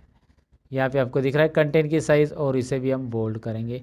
इस बॉक्स की साइज़ थोड़ी सी बढ़ाएंगे। Now you can see that colours also, यहाँ पे दिखाई दे रहा है वो कलर्स कौन से सब्जेक्ट के कौन से हैं। साथ ही में ये जो हमने डिज़ाइन लिया था, ये डिज़ाइन में उसमें डेटा लेबल भी आ रहे हैं। यहाँ पे इसे डेटा लेबल बोलते हैं। ये जो मार्क्स यहाँ पे दिखाई दे रहे हैं ना, 45 65 35, ये हमारे डेटा लेबल। यहाँ पे अलग लेआउट लेंगे तो देखिए यहाँ पे इस तरह से आ रहा है। आप जैसे चाहिए वैसे यहाँ पे कर सकते हैं। आपको जो फॉर्मेटिंग चाहिए वो यहाँ से चेंज कर सकते हैं। अंडू कर देता हूँ मैं, फ़िलहाल यही रख देता हूँ। यहाँ पे चेंज कलर ऑप्शन भी दिया है, कलर्स चेंज होंगे अगर आप मूव करते हो, जैसे जो चाहिए वो कलर्स में आप यहाँ पे चार्ट देख पाएंगे, राइट। उसके अलावा यहाँ पे क्विक लेआउट ऑप्शन दिया गया है। क्विक लेआउट में क्या है देखिए, क्विक लेआउट में जैसे आप माउस पॉइंटर घुमाते हो वैसे अलग अलग डिज़ाइंस, अलग अलग लेआउट्स आपके सामने यहाँ पे प्रेजेंट होंगे, और आपको जो पसंद है वो आप यहाँ पे ले सकते हैं। जो प्रेजेंटेटिव लग रहा है, यहाँ पे टेबल के साथ आ रहा है, नीचे टेबल भी आ रहा है, दिखाई दे रहा है आपको। सो वट एवर, लाइक आपको जो पसंद है यहाँ से आप सिलेक्ट कर सकते हैं। नहीं है तो पहले वाला रहने दीजिएगा। तो यहाँ पे आ गया add chart element axis. Axis में हॉरिजॉन्टल एक्सिस तो है, जैसे कि राहुल बो राजेश ये सब दिखाई दे रहा है आपको नाम, लेकिन वर्टिकल नहीं है। वर्टिकल में देखिए अभी ऐड हो गया, दिख रहा है ना, ये 0 20 कितने मार्क्स है वो देखने के लिए। वर्टिकल एक्सिस की ज़रूरत है नहीं है, वो यहाँ से आप हाइड और शो कर सकते हैं। अच्छा, हमने वैसे भी लेबल दिए है यहाँ पे, तो लेबल दिए है तो उसको वर्टिकल एक्सिस रखना है नहीं रखना है, यहाँ से आप हाइड भी करेंगे तो भी चलेगा। एक्सिस टाइटल देखिए, एक्सिस टाइटल में आपको यहाँ पे दिख रहा है प्राइमरी हॉरिजॉन्टल और वर्टिकल दोनों टाइटल आ रहे हैं। जैसे मैं क्लिक करूँ वर्टिकल के लिए तो यहाँ पे आ रहा है टाइटल। इसमें क्या करना है, मार्क्स आपको फॉर्मूला बार में लिखना है, एंटर कर देना है, और इसकी साइज़ बढ़ानी है तो आप यहाँ से बढ़ा सकते हैं इस तरह से। इंटरेस्टिंग है ना, ओके, बहुत ही इंटरेस्टिंग है, कोई डिफ़िकल्टी नहीं है। यहाँ पे बस डिज़ाइन टैब में जाना है और बस क्लिक करना है, कोई फार्मूला वगैरह तो देना है ही नहीं है। चार्ट का टाइटल चाहिए नहीं चाहिए, नन, देखिए टाइटल गायब हो गया। सेंटर में चाहिए या फिर आप वो चार्ट चाहिए, वो आपके ऊपर है। डेटा लेबल्स अभी मैंने दिए ऑलरेडी, आए हैं वहाँ पे उस डिज़ाइन पे, लेकिन आप यहाँ से उसका पोजीशन चेंज कर सकते हैं। जैसे आप यहाँ पे माउस पॉइंटर घुमाओगे आपको दिख रहा है इनसाइड बेस, आपको जो अच्छा लग रहा है आउटसाइड बेस, आउटसाइड वाले रखने हैं, कॉल आउट वाले रखने हैं, इस तरह से नाम के साथ आएंगे, इस तरह से आएंगे, दिखाई दे रहा है कहाँ पे रखने हैं। And that's up to you कि कहाँ पे उसे रखना है। चलो एक ही पोजीशन पे मैंने रख दिया। सबके डेटा लेबल्स यहाँ पे आपको नीचे दिखाई दे रहे हैं। ऐड चार्ट एलिमेंट में डेटा लेबल के बाद डेटा टेबल्स भी है, जो कि आप टेबल्स दिखाना चाहते हैं नहीं दिखाना चाहते, यहाँ पे है। विथ लीजन विदाउट लीजन है, यानी कलर्स नीचे आते हुए दिखाई देंगे। देखो नीचे जैसे इसमें लिखा विथ लीजन तो नीचे लीजन की के साथ आ रहे, नो लीजन कलर के साथ नहीं आ रहे। यहाँ पे ग्रिड लाइन से साथ में ग्रिड लाइंस को शो करना है वगैरह, यहाँ से आप कर सकते हैं। एरर्स की अभी हमें चेक नहीं करना है, लेकिन ग्रिड लाइन वगैरह दिखाना है तो आप यहाँ से ग्रिड लाइन देख सकते हैं। बहुत सारी ग्रिड लाइन अप्लाई कर सकते हैं बैकग्राउंड में, और साथ में लीजन का पोजीशन भी आप डिसाइड कर सकते हैं। राइट में रखना है, टॉप में रखना है, बॉटम में रखना है, लेफ्ट में रखना है, बॉटम में रखना है। यहाँ पे लीजेंट आपको दिखाई दे रहा है, जैसे मैं मूव कर रहा हूँ, राइट में चाहिए तो राइट में, टॉप में चाहिए तो टॉप में। ये लीजेंट हम बोलते हैं इसे, इसे आप माउस से ड्रैग करके भी रख सकते हैं। तो ये चार्ट के एलिमेंट है, बेसिक लेवल पे इसे देखना है, सीखना है। क्विक लेआउट के बारे में मैंने आपको बताया है, ये चार्ट की डिज़ाइन बताई। यहाँ पे है स्विच रो रो को स्विच करना है। वाह इंटरेस्टिंग है ना। देखिए क्या हो रहा है मैं आपको बताता हूँ। सब्जेक्ट 1 2 3 जो यहाँ पे थे मतलब कलर में, वो अभी देखिए राहुल शर्मा अलग अलग हर एक के कलर आ चुके हैं। रोज़ को कॉलम में, कॉलम के रोज़ के कर रहा है यहाँ पे। तो राहुल बोर का कलर, राहुल बोर को सब्जेक्ट 1 में कितने मिले, या फिर सभी सब्जेक्ट 1 2 और 3 के यहाँ पे आ रहे हैं ओवरऑल रिजल्ट। आप बस स्विच करेंगे ये चेंज होगा, ऐसे स्विच करेंगे ये ऐसा चेंज होगा। आपको जैसे ज़रूरी वैसे रख सकते हैं। सिलेक्ट डेटा में जाइए। सिलेक्ट डेटा में यहाँ पे आपको डेटा कम करना है। जैसे आपको यहाँ पे 4 स्टूडेंट का डेटा लेना था, अब आपके पास 4 स्टूडेंट का रिकॉर्ड है। समझ में आपको? सिलेक्ट डेटा में जाकर डेटा आप बदल सकते हैं। जो डेटा आपको यहाँ पे और बढ़ाना है तो और बढ़ाएंगे। यहाँ पे सिलेक्ट डेटा का बहुत बड़ा काम रहता है जब आप एमआईएस रिपोर्ट जनरेट करते हो। और चार्ट का भी बहुत बड़ा काम रहता है। सिलेक्ट डेटा, स्विच रोज, ये सारी चीज़ें वहाँ पे यूज़ होती हैं। फिलहाल चेंज चार्ट टाइप आपके लिए ऑप्शन है, और यहाँ से आप इस चार्ट को लाइन में, पाई में, बार में कन्वर्ट कर सकते हैं। अब मेरे पास ज़्यादा कॉलम है तो यहाँ पे कॉलम और बार चार्ट ही प्रेजेंटेटिव रहेगा, और बाकी सब तो इतने नहीं रहेंगे। इसीलिए यहाँ पे चेंज चार्ट टाइप में आप देखेंगे ज़्यादा कॉलम्स के लिए ये बार ही चलता है, सिंगल कॉलम के लिए पाई चलेगा, सिंगल वैल्यूज़ रहेगी। तो फिलहाल आप कॉलम चार्ट लीजिए और इसे सीधा कर दीजिएगा। तो चेंज चार्ट टाइप में क्या होता है ये मैंने बताया। अब ये चार्ट हमारा चार्ट 1 शीट में है दोस्तों, और मैं चाहता हूँ कि इसे शीट 1 में ले लूँ। तो शीट 1 में ले सकते कि नहीं ले सकते? बिल्कुल ले सकते। कैसे? यहाँ पे डिज़ाइन में यहाँ पे ऑप्शन है मूव चार्ट। कौन सा ऑप्शन है देखिए, मूव चार्ट। तो करना क्या है, बस मूव चार्ट पे क्लिक कीजिए। कहाँ पे रखना है उसको? ऑब्जेक्ट इन में रखना है, और ऑब्जेक्ट इन में कहाँ पे है? शीट 1 में रखना है। तो ऑब्जेक्ट इन में क्लिक कीजिए, शीट 1 में। अब यही चार्ट आपको शीट 1 में मिल जाएगा। इसकी साइज़ बहुत बड़ी की थी हमने, अब इसे छोटी करनी पड़ेगी आपको। यहाँ से दोबारा इसकी साइज़ छोटी कीजिए, तभी तो चार्ट नज़र आएगा। राइट, इसकी भी साइज़ हमने बहुत बड़ी की थी, इसे छोटी करनी पड़ेगी, तभी आपको चार्ट यहाँ पे डिटेल में दिख रहा है। ग्रिड लाइन नीचे, तो ग्रिड लाइन पे क्लिक करके आप इसे डिलीट कर सकते हैं। यहाँ पे 2-4 अलग अलग मेजर माइनर ग्रिड लाइन थी, उसे मैंने डिलीट कर दिया। सिलेक्ट करके ग्रिड लाइन के ऊपर क्लिक करके डिलीट कर सकते हैं। तो चार्ट को रिप्रेजेंट कैसे करना है, एक बिगिनर लेवल पे चार्ट में कौन कौन से फंक्शंस रहते हैं, ऑप्शंस कैसे रहते हैं, टाइटल कहाँ से ऐड करना रहता है, या फिर लीजेंड क्या होता है, टेबल कैसे ऐड करना था, डेटा लेवल क्या होता है, ये सारी चीज़ें मैंने एक्सप्लेन करने की यहाँ पे इस टॉपिक में कोशिश की है दोस्तों। अब हम बढ़ते हैं अगले टॉपिक की ओर। और हाँ जी दोस्तों, आप अगर कंप्यूटर कोर्स से सीखना चाहते हैं, वो भी सीरियली, यानी कि tally course, Photoshop, Corel Draw और ऐसे बहुत सारे कोर्स जो कि आपको सीरीज में सीखने, तो उसके लिए मैंने एक नया चैनल ओपन किया है जिसका नाम है रियल ट्यूटोरियल, जो कि यहाँ पे आपको स्क्रीन के ऊपर दिखाई दे रहा है। आपको इस रियल ट्यूटोरियल में प्लेलिस्ट में क्लिक करना है दोस्तों। प्लेलिस्ट के अंदर यहाँ पे आपको सीरीज वाइज वीडियो मिलेंगी। आपको टैली की वीडियोस देखना है, आपको फोटोशॉप के देखना है, आपको ऑटोकैड के देखना है। फिलहाल तो 3 सीरीज यहाँ पे है, तो इसमें से जो वीडियोस आपको देखने हैं उसकी सीरीज पे क्लिक कीजिए, एक साथ सभी वीडियोस आपको मिलेंगे। तो अगर आप बनना चाहते हैं कंप्यूटर कोर्सेज में मास्टर, तो इस चैनल को जरूर फॉलो कीजिए। लिंक आपके लिए मैंने डिस्क्रिप्शन में दे दिए, रियल ट्यूटोरियल, जरा चेक कीजिएगा दोस्तों। तो इस तरह से ये चार्ट में सारी चीज़ें हो गई। और चार्ट में आप बैकग्राउंड में लोगो ऐड करना चाहते हैं, आपको लगता है कि यार यहाँ पे बैकग्राउंड में कुछ काम किया जाए, तो राइट क्लिक कीजिए इस चार्ट के ऊपर। राइट क्लिक करने के बाद format chart area, look at here, format chart area, इस ऑप्शन पे क्लिक कीजिए। और इस ऑप्शन पे क्लिक करने के बाद यहाँ पे आपको फिल में जाना है। फिल में राइट साइड में आप देखेंगे यहाँ पे बहुत सारे ऑप्शंस आ रहे हैं, no fill, solid fill, gradient वगैरह वगैरह वगैरह। तो आपको पिक्चर लेना है तो पिक्चर लीजिए, ग्रेडियंट पैटर्न लेना है तो पैटर्न लीजिए। यहाँ से अलग अलग पैटर्न आपको बैकग्राउंड में नज़र आएंगे। इंटरेस्टिंग पैटर्न है, आप जो देना चाहते हो दे सकते हैं प्रेजेंटेशन के लिए। आप चाहते हैं ऑटोमेटिक तो ऑटोमेटिक आ जाएगा। पैटर्न फिल चाहिए, पिक्चर एंड टेक्सचर चाहिए, यहाँ से फाइल ऑप्शन है जहाँ से हम अपनी कंपनी का लोगो भी ऐड कर सकते हैं। अगर आपके पास कंपनी का लोगो वगैरह है तो बैकग्राउंड में ऐड कर सकते हैं। और उसकी ट्रांसपेरेंसी भी आप यहाँ से सेट कर सकते हैं, मतलब आपका लोगो बहुत ही डार्क है, so you can do it like this. Okay, so ये डेटा के ऊपर काम करने के लिए इंटरेस्टिंग चीज़ें मैंने आपको बता दी है। सो ये डेटा चार्ट में लेकर किस तरह से चार्ट के ऊपर काम करना है मैंने आपको बता दिया। लोगो बैकग्राउंड में कैसे ऐड करना है, कलर्स एंड ऑल। तो ये था चार्ट फॉर बिगिनर्स। और चार्ट से रिलेटेड और एमआईएस सीरीज से रिलेटेड बहुत सारे वीडियोस मैंने ऑलरेडी चैनल पे बनाया है, डिस्क्रिप्शन में उसकी लिंक है, ज़रा देख लेना। अब बढ़ते हैं अगले टॉपिक की ओर।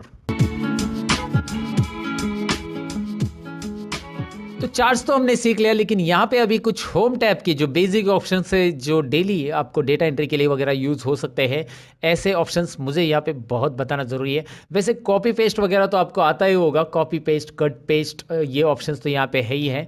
यहाँ पे मैं आपको दिखाता हूँ कि ये डेटा मैं Ctrl+C से कॉपी कर रहा हूँ और यहाँ पे कर्सर रख के यहाँ पे मैं इसे पेस्ट करूँगा, आपको पता ही है। पेस्ट करूँगा तो यहाँ पे रिपीट आ जाएगा, लेकिन पेस्ट के अंदर कुछ और ऑप्शंस है जिसका नाम है पेस्ट स्पेशल। ये पेस्ट स्पेशल्स ऑप्शन है सारे के सारे, और पेस्ट स्पेशल के सारे ऑप्शंस का एक वीडियो मैंने बनाया है जिसका लिंक मैं आपके लिए डिस्क्रिप्शन में दूंगा।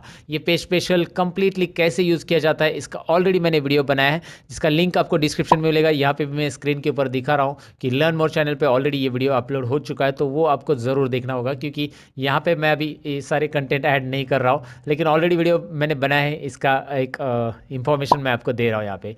उसके अलावा फॉर्मेट पेंटर क्या काम का होता है मैं आपको बता देता हूँ। कॉपी पेस्ट तो जनरली सबको आता है, कट पेस्ट भी जनरली पता रहता है, लेकिन फॉर्मेट पेंटर जनरली सब लोगों ने वहाँ पे देखा रहता है लेकिन नहीं आता है। तो मैं आपको बता देता हूँ करना क्या है। यहाँ पे सपोज आपने कोई फॉर्मेटिंग की और यही जो फॉर्मेटिंग का बैकग्राउंड या फिर इसे बोल्ड किया है, आपने अंडरलाइन किया है, यही टाइटल का फॉर्मेटिंग आप इसे भी करना चाहते हैं ऊपर, या ऊपर के पूरे रो को, ये रो को करना चाहते हैं, तो करना क्या है, कर्सर आपका इसी पे रहेगा, जिस पे फॉर्मेट किया है उस पे कर्सर रखो, फॉर्मेट पेंटर पे क्लिक करो। फॉर्मेट पेंटर पे जैसे ही आप क्लिक करोगे, look at here, format painter पे मैंने क्लिक किया और जैसे क्लिक करोगे माउस पॉइंटर पे पर ध्यान दीजिए, ब्रश के साथ आ रहा है।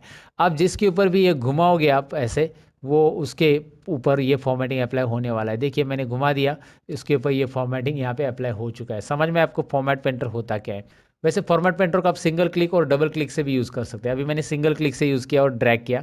अब दूसरा है कि मैंने इस पे ऊपर डबल क्लिक किया। अगर मैं डबल क्लिक करूंगा ना, तो मैं एक साथ यहाँ पे मैंने राहुल बोर को, सपोज अजय वर्मा को फॉर्मेट करना चाहता हूँ। अभी देखिए फॉर्मेट पेंटर कंटिन्यू चालू रहता है अगर आपने फॉर्मेट पेंटर पे डबल क्लिक किया तो। ये बात बहुत सारे लोगों को पता नहीं रहता है कि फॉर्मेट पेंटर पे हम डबल क्लिक करके फॉर्मेट पेंटर को ऐसे रिपीट भी यूज़ कर सकते हैं। सिंगल क्लिक किया तो क्या होगा, एक ही बार फॉर्मेट पेंटर वर्क करेगा। डबल क्लिक करेंगे तो ऐसा मल्टीपल टाइम्स आप वर्क कर सकते हैं फॉर्मेट पेंटर पे। जहाँ पे भी आप क्लिक करोगे फॉर्मेट पेंटर चालू ही रहेगा। एस्केप बटन करेंगे तो फॉर्मेट पेंटर रिमूव हो जाएगा। एस्केप बटन प्रेस कीजिए। देखिए मैं दोबारा बता देता हूँ, आपको यहाँ पे क्लिक करना है, फॉर्मेट पेंटर सिंगल क्लिक किया और आपने जिस नंबर पे, मैं यहाँ पे ड्रैग कर रहा हूँ फिलहाल, तो वो उतना फॉर्मेट हो रहा है। फिर से फॉर्मेट पेंटर, माउस की तरफ ध्यान दीजिए, अभी प्लस साइन आ रहा है, फॉर्मेट पेंटर नहीं आ रहा है। अगर मैं इस पर क्लिक करके डबल क्लिक करता हूँ फॉर्मेट पेंटर पे, now I can click here, here I can drag here also. तो एक साथ मल्टीपल सेल्स को फॉर्मेट करने के लिए आप फॉर्मेट पेंटर पे डबल क्लिक कीजिएगा। है ना इंटरेस्टिंग। फिलहाल मैं अंडू कर देता हूँ। अंडू पता है ना, Ctrl+Z अंडू, अंडू, और रीडू करने के लिए Ctrl+Y, undo and redo. Undo and Pandu नहीं होता है दोस्तों, अंडू एंड रीडू होता है, याद रखिए। अंडू पांडू तो नाना पाटेकर जी बोलते हैं, अंडू पांडू समझा क्या?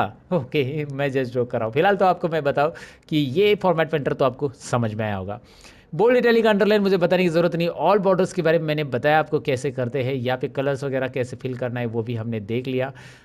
बहुत सारी बार आपको ऑल बॉर्डर्स नहीं देने की ज़रूरत पड़ सकती है। सपोज आपने ऑल बॉर्डर्स को नो बॉर्डर करना है तो यहाँ पे जाओ और यहाँ पे ऑल बॉर्डर्स की ज़रूरत नहीं है आपको, नो बॉर्डर, बस इसको आउटसाइड बॉर्डर देना है। अभी देखिए इसका आउटसाइड बॉर्डर भी चला गया है।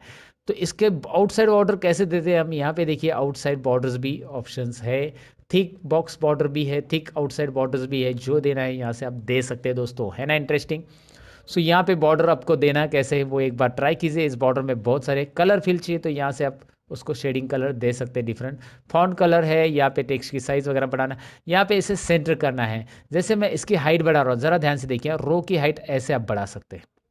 ये याद रखना है। जैसे हमने कॉलम की विड्थ सीखी थी कि आप यहाँ से ऐसा ड्रैग कर सकते हैं, वैसे हम रो की हाइट यहाँ पे बढ़ा सकते हैं। वैसे मैं आपको बताऊँ कि कॉलम और रो की विड्थ अगर इक्वली करनी है सभी कॉलम की, तो आप एक काम कीजिए, एक तो आप इसे सभी रो को एक साथ सिलेक्ट कीजिए और बीच में कहीं पे भी एरो रख के आप ऐसे ड्रैग करेंगे, इक्वली सबकी हाइट बढ़ेगी। या यहाँ पे राइट साइड में एक ऑप्शन है, फॉर्मेट में जाइए, राइट साइड में फॉर्मेट में रो हाइट दिखाई दे रहा है आपको, रो हाइट ऑप्शन, इससे आप रो हाइट कर सकते हैं इक्वली। यहाँ पे रो हाइट टाइप कीजिए, उतने जो रो सिलेक्टेड है उनकी हाइट उतनी हो जाएगी, 20, रो हाइट 20, राइट।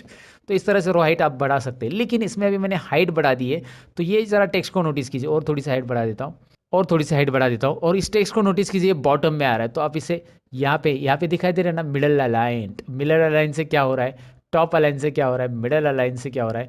यहाँ पे ज़रा मैं जूम कर लेता हूँ, ये अलाइनमेंट वर्टिकल और हॉरिजॉन्टल अलाइनमेंट है एक्सेल में। ये सेंटर चाहिए तो सेंटर यहाँ पे ऐसा रख सकते हैं, टोटली सेंटर हॉरिजॉन्टल सेंटर आ जाएगा। देखो डेटा कैसा आ रहा है, you know that left side में आएगा, सेंटर में आएगा, राइट में आएगा।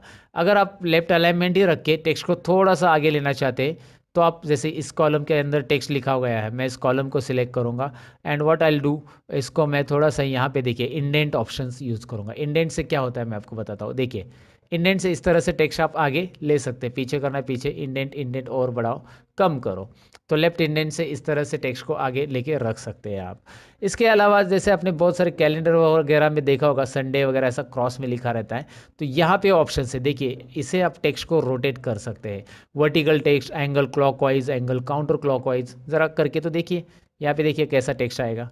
राइट, आपने देखा होगा ना, यहाँ पे देखिए अभी जैसे वो कैलेंडर में रहता है ना संडे मंडे ऐसा क्रॉस में लिखा रहेगा, आपने देखा होगा शायद। तो ये ज़रूरी है तो कीजिए, नहीं तो इसके ऊपर दोबारा क्लिक करके वो रिमूव हो जाएगा वहाँ पे। इसको बोलते हैं टेक्स्ट का ओरिएंटेशन। टेक्स्ट ओरिएंटेशन कैसे देना है, टेक्स्ट का अलाइनमेंट कैसे देना है, टेक्स्ट को इंडेंट कैसे देना है, ये हमने यहाँ पे देखा। साथ में मर्ज एंड सेंटर तो हमने पहले ही सीखा था, इस टाइटल को मर्ज एंड सेंटर कैसे करते।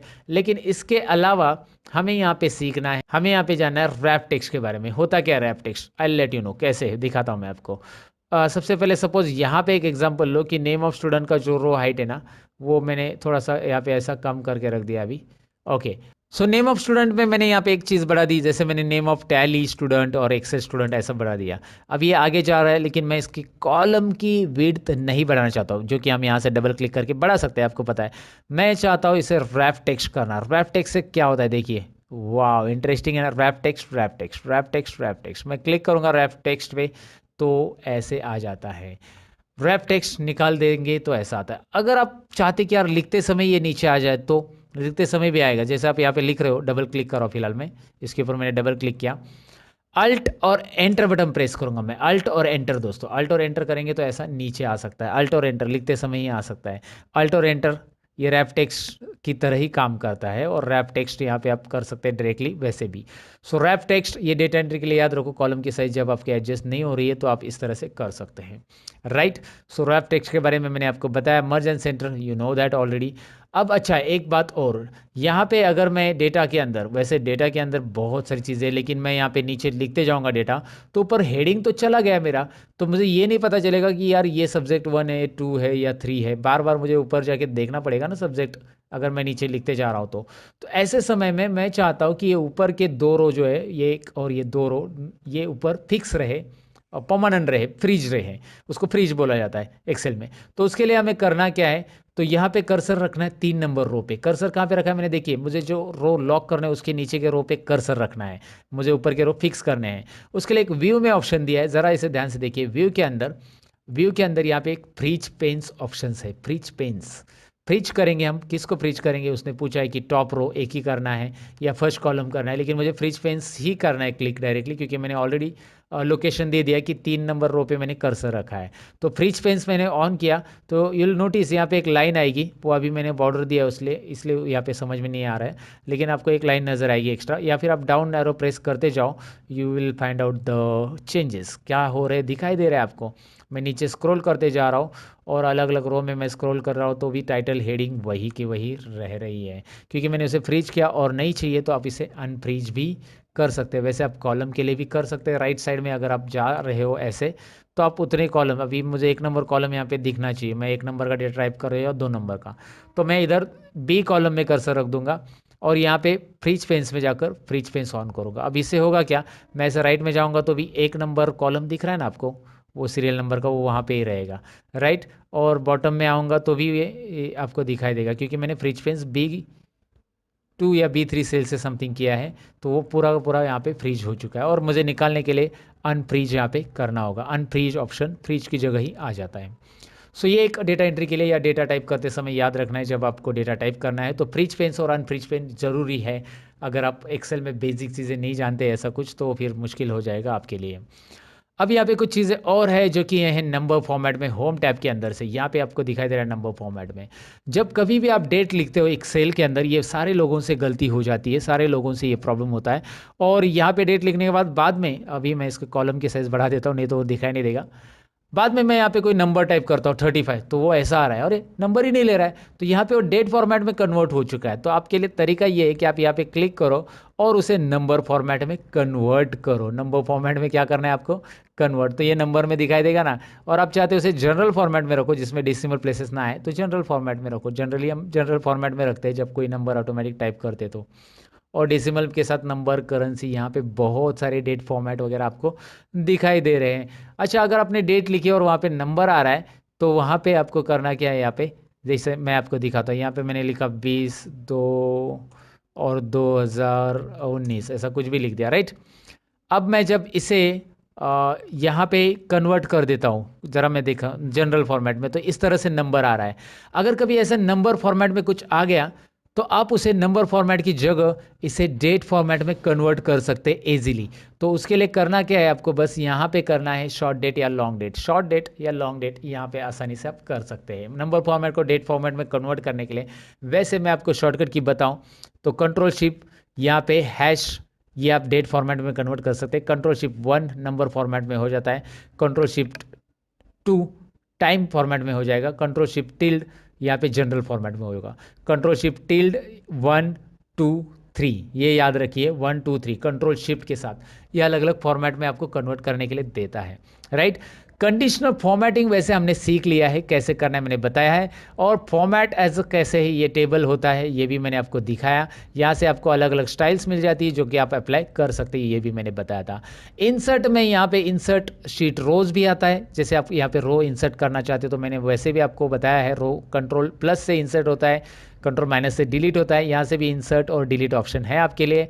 और फॉर्मेट में आप रो और कॉलम की साइज एडजस्ट करने के लिए है ही। कैसे करना है मैंने सारी चीज़ें यहाँ पे बता दी आपको। और ऊपर से मैंने आपको बताया था कि क्लियर में जाकर क्लियर फॉर्मेट से क्या होगा। देखिए यहाँ पे फॉर्मेटिंग अगर नहीं चाहिए तो आप क्लियर कर सकते हैं, मुझे नहीं चाहिए फॉर्मेटिंग, सो क्लियर में जाइए, क्लियर फॉर्मेट्स, फॉर्मेट जाएगा। क्लियर ऑल मतलब पूरा क्लियर हो जाएगा। क्लियर कंटेंट्स मतलब खाली कंटेंट और कमेंट लिखी होगी या हाइपर लिंक दिया रहेगा तो वो क्लियर हो जाएगा। क्लियर ऑल कर दूंगा मैं तो इस तरह से हो रहा है, राइट। सो क्लियर कंटेंट करना है तो कंटेंट कीजिएगा, इस तरह से आप इसे क्लियर कर सकते हैं, राइट। और फिल सीरीज़ के बारे में तो मैंने बताया था स्टार्टिंग में कि आप फिल सीरीज़ कैसे कर सकते हैं। यहाँ पे भी है फिल सीरीज़ ऑप्शन की, डाउन फिल कैसे होगा ऑटोमेटिकली वो दिया है वहाँ पे। और यहाँ पे फाइंड एंड रिप्लेस भी ऑप्शन है, जहाँ से रिप्लेस मतलब वर्ड चेंज करना। जैसे आपको लगता है कि यार यहाँ पे मैंने एक वर्ड टाइप किया जिसमें सब रॉन्ग है, मतलब एक वर्ड आपने 10 बार लिखा है, तो जैसे सब की जगह मुझे सब्जेक्ट ये वर्ड पूरा चाहिए था, तो मैं यहाँ पे सब लिखूंगा और यहाँ पे सब्जेक्ट लिखूंगा। देखिए मैंने क्या किया है, मुझे पूरा वर्ड चाहिए था, सब की जगह सब्जेक्ट लिखना चाहिए, तो यहाँ पे सब सब सब लिखा है मैंने, तो सब्जेक्ट 1 2 3 4 आना चाहिए, जो भी सब्जेक्ट है वैसे। तो किया है फाइंड आउट में सब, रिप्लेस विथ में सब्जेक्ट, और रिप्लेस ऑल पे click. Now you can see replacement क्या काम करता है। सो फाइंड एंड रिप्लेस भी है, कोई वर्ड ढूंढना है तो फाइंड कर सकते हैं, और यहाँ से आप फाइंड डायलॉग बॉक्स आपको मिल जाता है। तो ये मैंने होम टैब यहाँ पे कवर करने की कोशिश की है कि कैसे कुछ करना है, एक्सेल के अंदर क्या क्या चीज़ें होती है, यहाँ पे मैंने डिटेल में एक्सप्लेन करने की कोशिश की है। ये एक्सेल बिगिनर्स के लिए वीडियो है दोस्तों, और इसमें प्रिंटिंग लास्ट ऑप्शन है हमारा, और प्रिंटिंग हम देखते हैं प्रिंट कैसे किया जाता है एक्सेल के अंदर, and then will finish it. और ये बिगिनर्स के लिए एक्सेल है, इसीलिए मैंने इतनी ही चीज़ें कवर की। एक्सेल इतना ही नहीं है, बहुत कुछ है। तो एक्सेल जो बिगिनर के बाद सीखना चाहते हैं उसके लिए एक ट्यूटोरियल आएगा बड़ा सा, जिसमें मैं बहुत सारी चीज़ें और एक्सप्लेन करूंगा एक्सेल के अंदर, जो कि उसके लिए आपको थोड़ा इंतज़ार करना पड़ेगा। लेकिन आगे का टॉपिक सीख के जाइएगा कि प्रिंट कैसे करते हैं। प्रिंट करने के लिए कंट्रोल-P, राइट। कंट्रोल-P किया तो यहाँ पे प्रिंट आ जाता है, ऐसा ऐसा प्रिंट आ रहा है। एक काम करते हैं, मैं यहाँ पे ज़रा थोड़ा सा डेटा को अरेंज कर देता हूँ पहले। प्रिंट करने के लिए यहाँ पे मैं डेटा को एक काम कर देता हूँ, पूरा नॉर्मल जैसे डेटा था पहले, जैसा रखा था डेटा मैंने वैसे लाता हूँ यहाँ पे। उसके लिए करना क्या है, बस आपको Ctrl+Z ही तो बटन प्रेस करते जाना है। Ctrl+Z बटन प्रेस करते जाएंगे तो यहाँ पे आपको डेटा मिल जाएगा। मैंने अंडू कर दिया पूरा का पूरा। फिलहाल इस चार्ट की मुझे ज़रूरत नहीं, मैं इसे डिलीट कर देता हूँ, और यहाँ पे लिखा हुआ एक्स्ट्रा कंटेंट भी मैं डिलीट करता हूँ। अब देखिए मैं Ctrl+P करूँगा तो यहाँ पे आपको ये प्रिंट में बॉर्डर के साथ, मैंने बॉर्डर दिया है इसको, इसलिए बॉर्डर के साथ आ रहा है। अगर आपने बॉर्डर नहीं दिया तो बॉर्डर नहीं आएगा, आपको मैंने स्टार्टिंग में बताया था। अब यहाँ पे मैं आपको बताऊँ कि चलो कंट्रोल पी में हम इसमें आ चुके हैं, कंट्रोल पी स्क्रीन के अंदर यहाँ पे, लेकिन आपको दिखाई दे रहा है कि यार काउंट तक ही डेटा आ रहा है, काउंट तक, काउंट के आगे भी डेटा है मेरा। यहाँ पे देख सकते हैं ना एक्सेल में काउंट के आगे भी है, लेकिन यहाँ पे एक डॉटेड लाइन आ रही है जो कि प्रिंट की बाउंड्री या पेज की साइज़ बता रही है कि पेज यहाँ तक ही है, डॉटेड लाइन। ये कंट्रोल पी बटन प्रेस करने के बाद आपके भी एक्सेल में दिखाई देगी कि यहाँ तक का ही प्रिंट होगा। तो आगे का डेटा का क्या, मैं इसको डबल क्लिक करके एडजस्ट कर सकता हूँ, या कंट्रोल ए करके, कंट्रोल ए और यहाँ पे alt H O I press का तो auto fit column width, column की विड्थ जो है ऑटोमेटिक जितनी रिक्वायर्ड है उतनी आ जाएगी। तो कंट्रोल पी करो, अभी एवरेज तक डेटा आ गया है। चलिए एवरेज में भी थोड़ा सा काम कर देते, हम यहाँ पे प्रिंटिंग के लिए और थोड़ा सा काम सेटल करना पड़ेगा हमें डेटा को प्रॉपरली। डेसिमल प्लेसेस हम यहाँ पे कम कर देते हैं, और यहाँ पे भी अल्ट एच ओ आई करने के बाद ये भी कम हो गया। अब आपको दिखाई दे रहा है रिजल्ट 1 रिजल्ट 2 तक आ रहा है, ग्रेड नहीं आ रहा है। तो ऐसे में क्या करेंगे हम आगे, हमें इसे एक ऑप्शन यहाँ पे मिल जाता है, और यहाँ पे है पोर्ट्रेट की जगह आप इसे लैंडस्केप कीजिए। लैंडस्केप करते ही पेज का हॉरिजेंटल व्यू आ जाएगा, और यहाँ पे जितने चाहे और कॉलम आपकी मर्जी और भी ऐड कर सकते हैं। लेकिन आप चाहते हैं कि नहीं नहीं नहीं, लैंडस्केप में रो कम आएंगे, पोर्ट्रेट ही चाहिए, वर्टिकली डेटा चाहिए, तो रखिए यहाँ पे एक ऑप्शन है राइट कॉर्नर में शो मार्जिन, ये दिख रहा है आपको मार्जिन ऑप्शंस, तो इस पे क्लिक कीजिए, शो मार्जिन लाइन आएगी, और इसे थोड़ा बहुत एडजस्ट कर सकते हैं आप, ऐसे इस मार्जिन को कम कीजिए, वो ग्रेड अंदर आ जाएगा। प्रिंट से रिलेटेड जितनी भी सेटिंग्स आपको सीखनी है उसके लिए ऑलरेडी मैंने वीडियो बनाया था, जिसमें मैंने बताया कि प्रिंट के अंदर सारी सेटिंग्स कैसे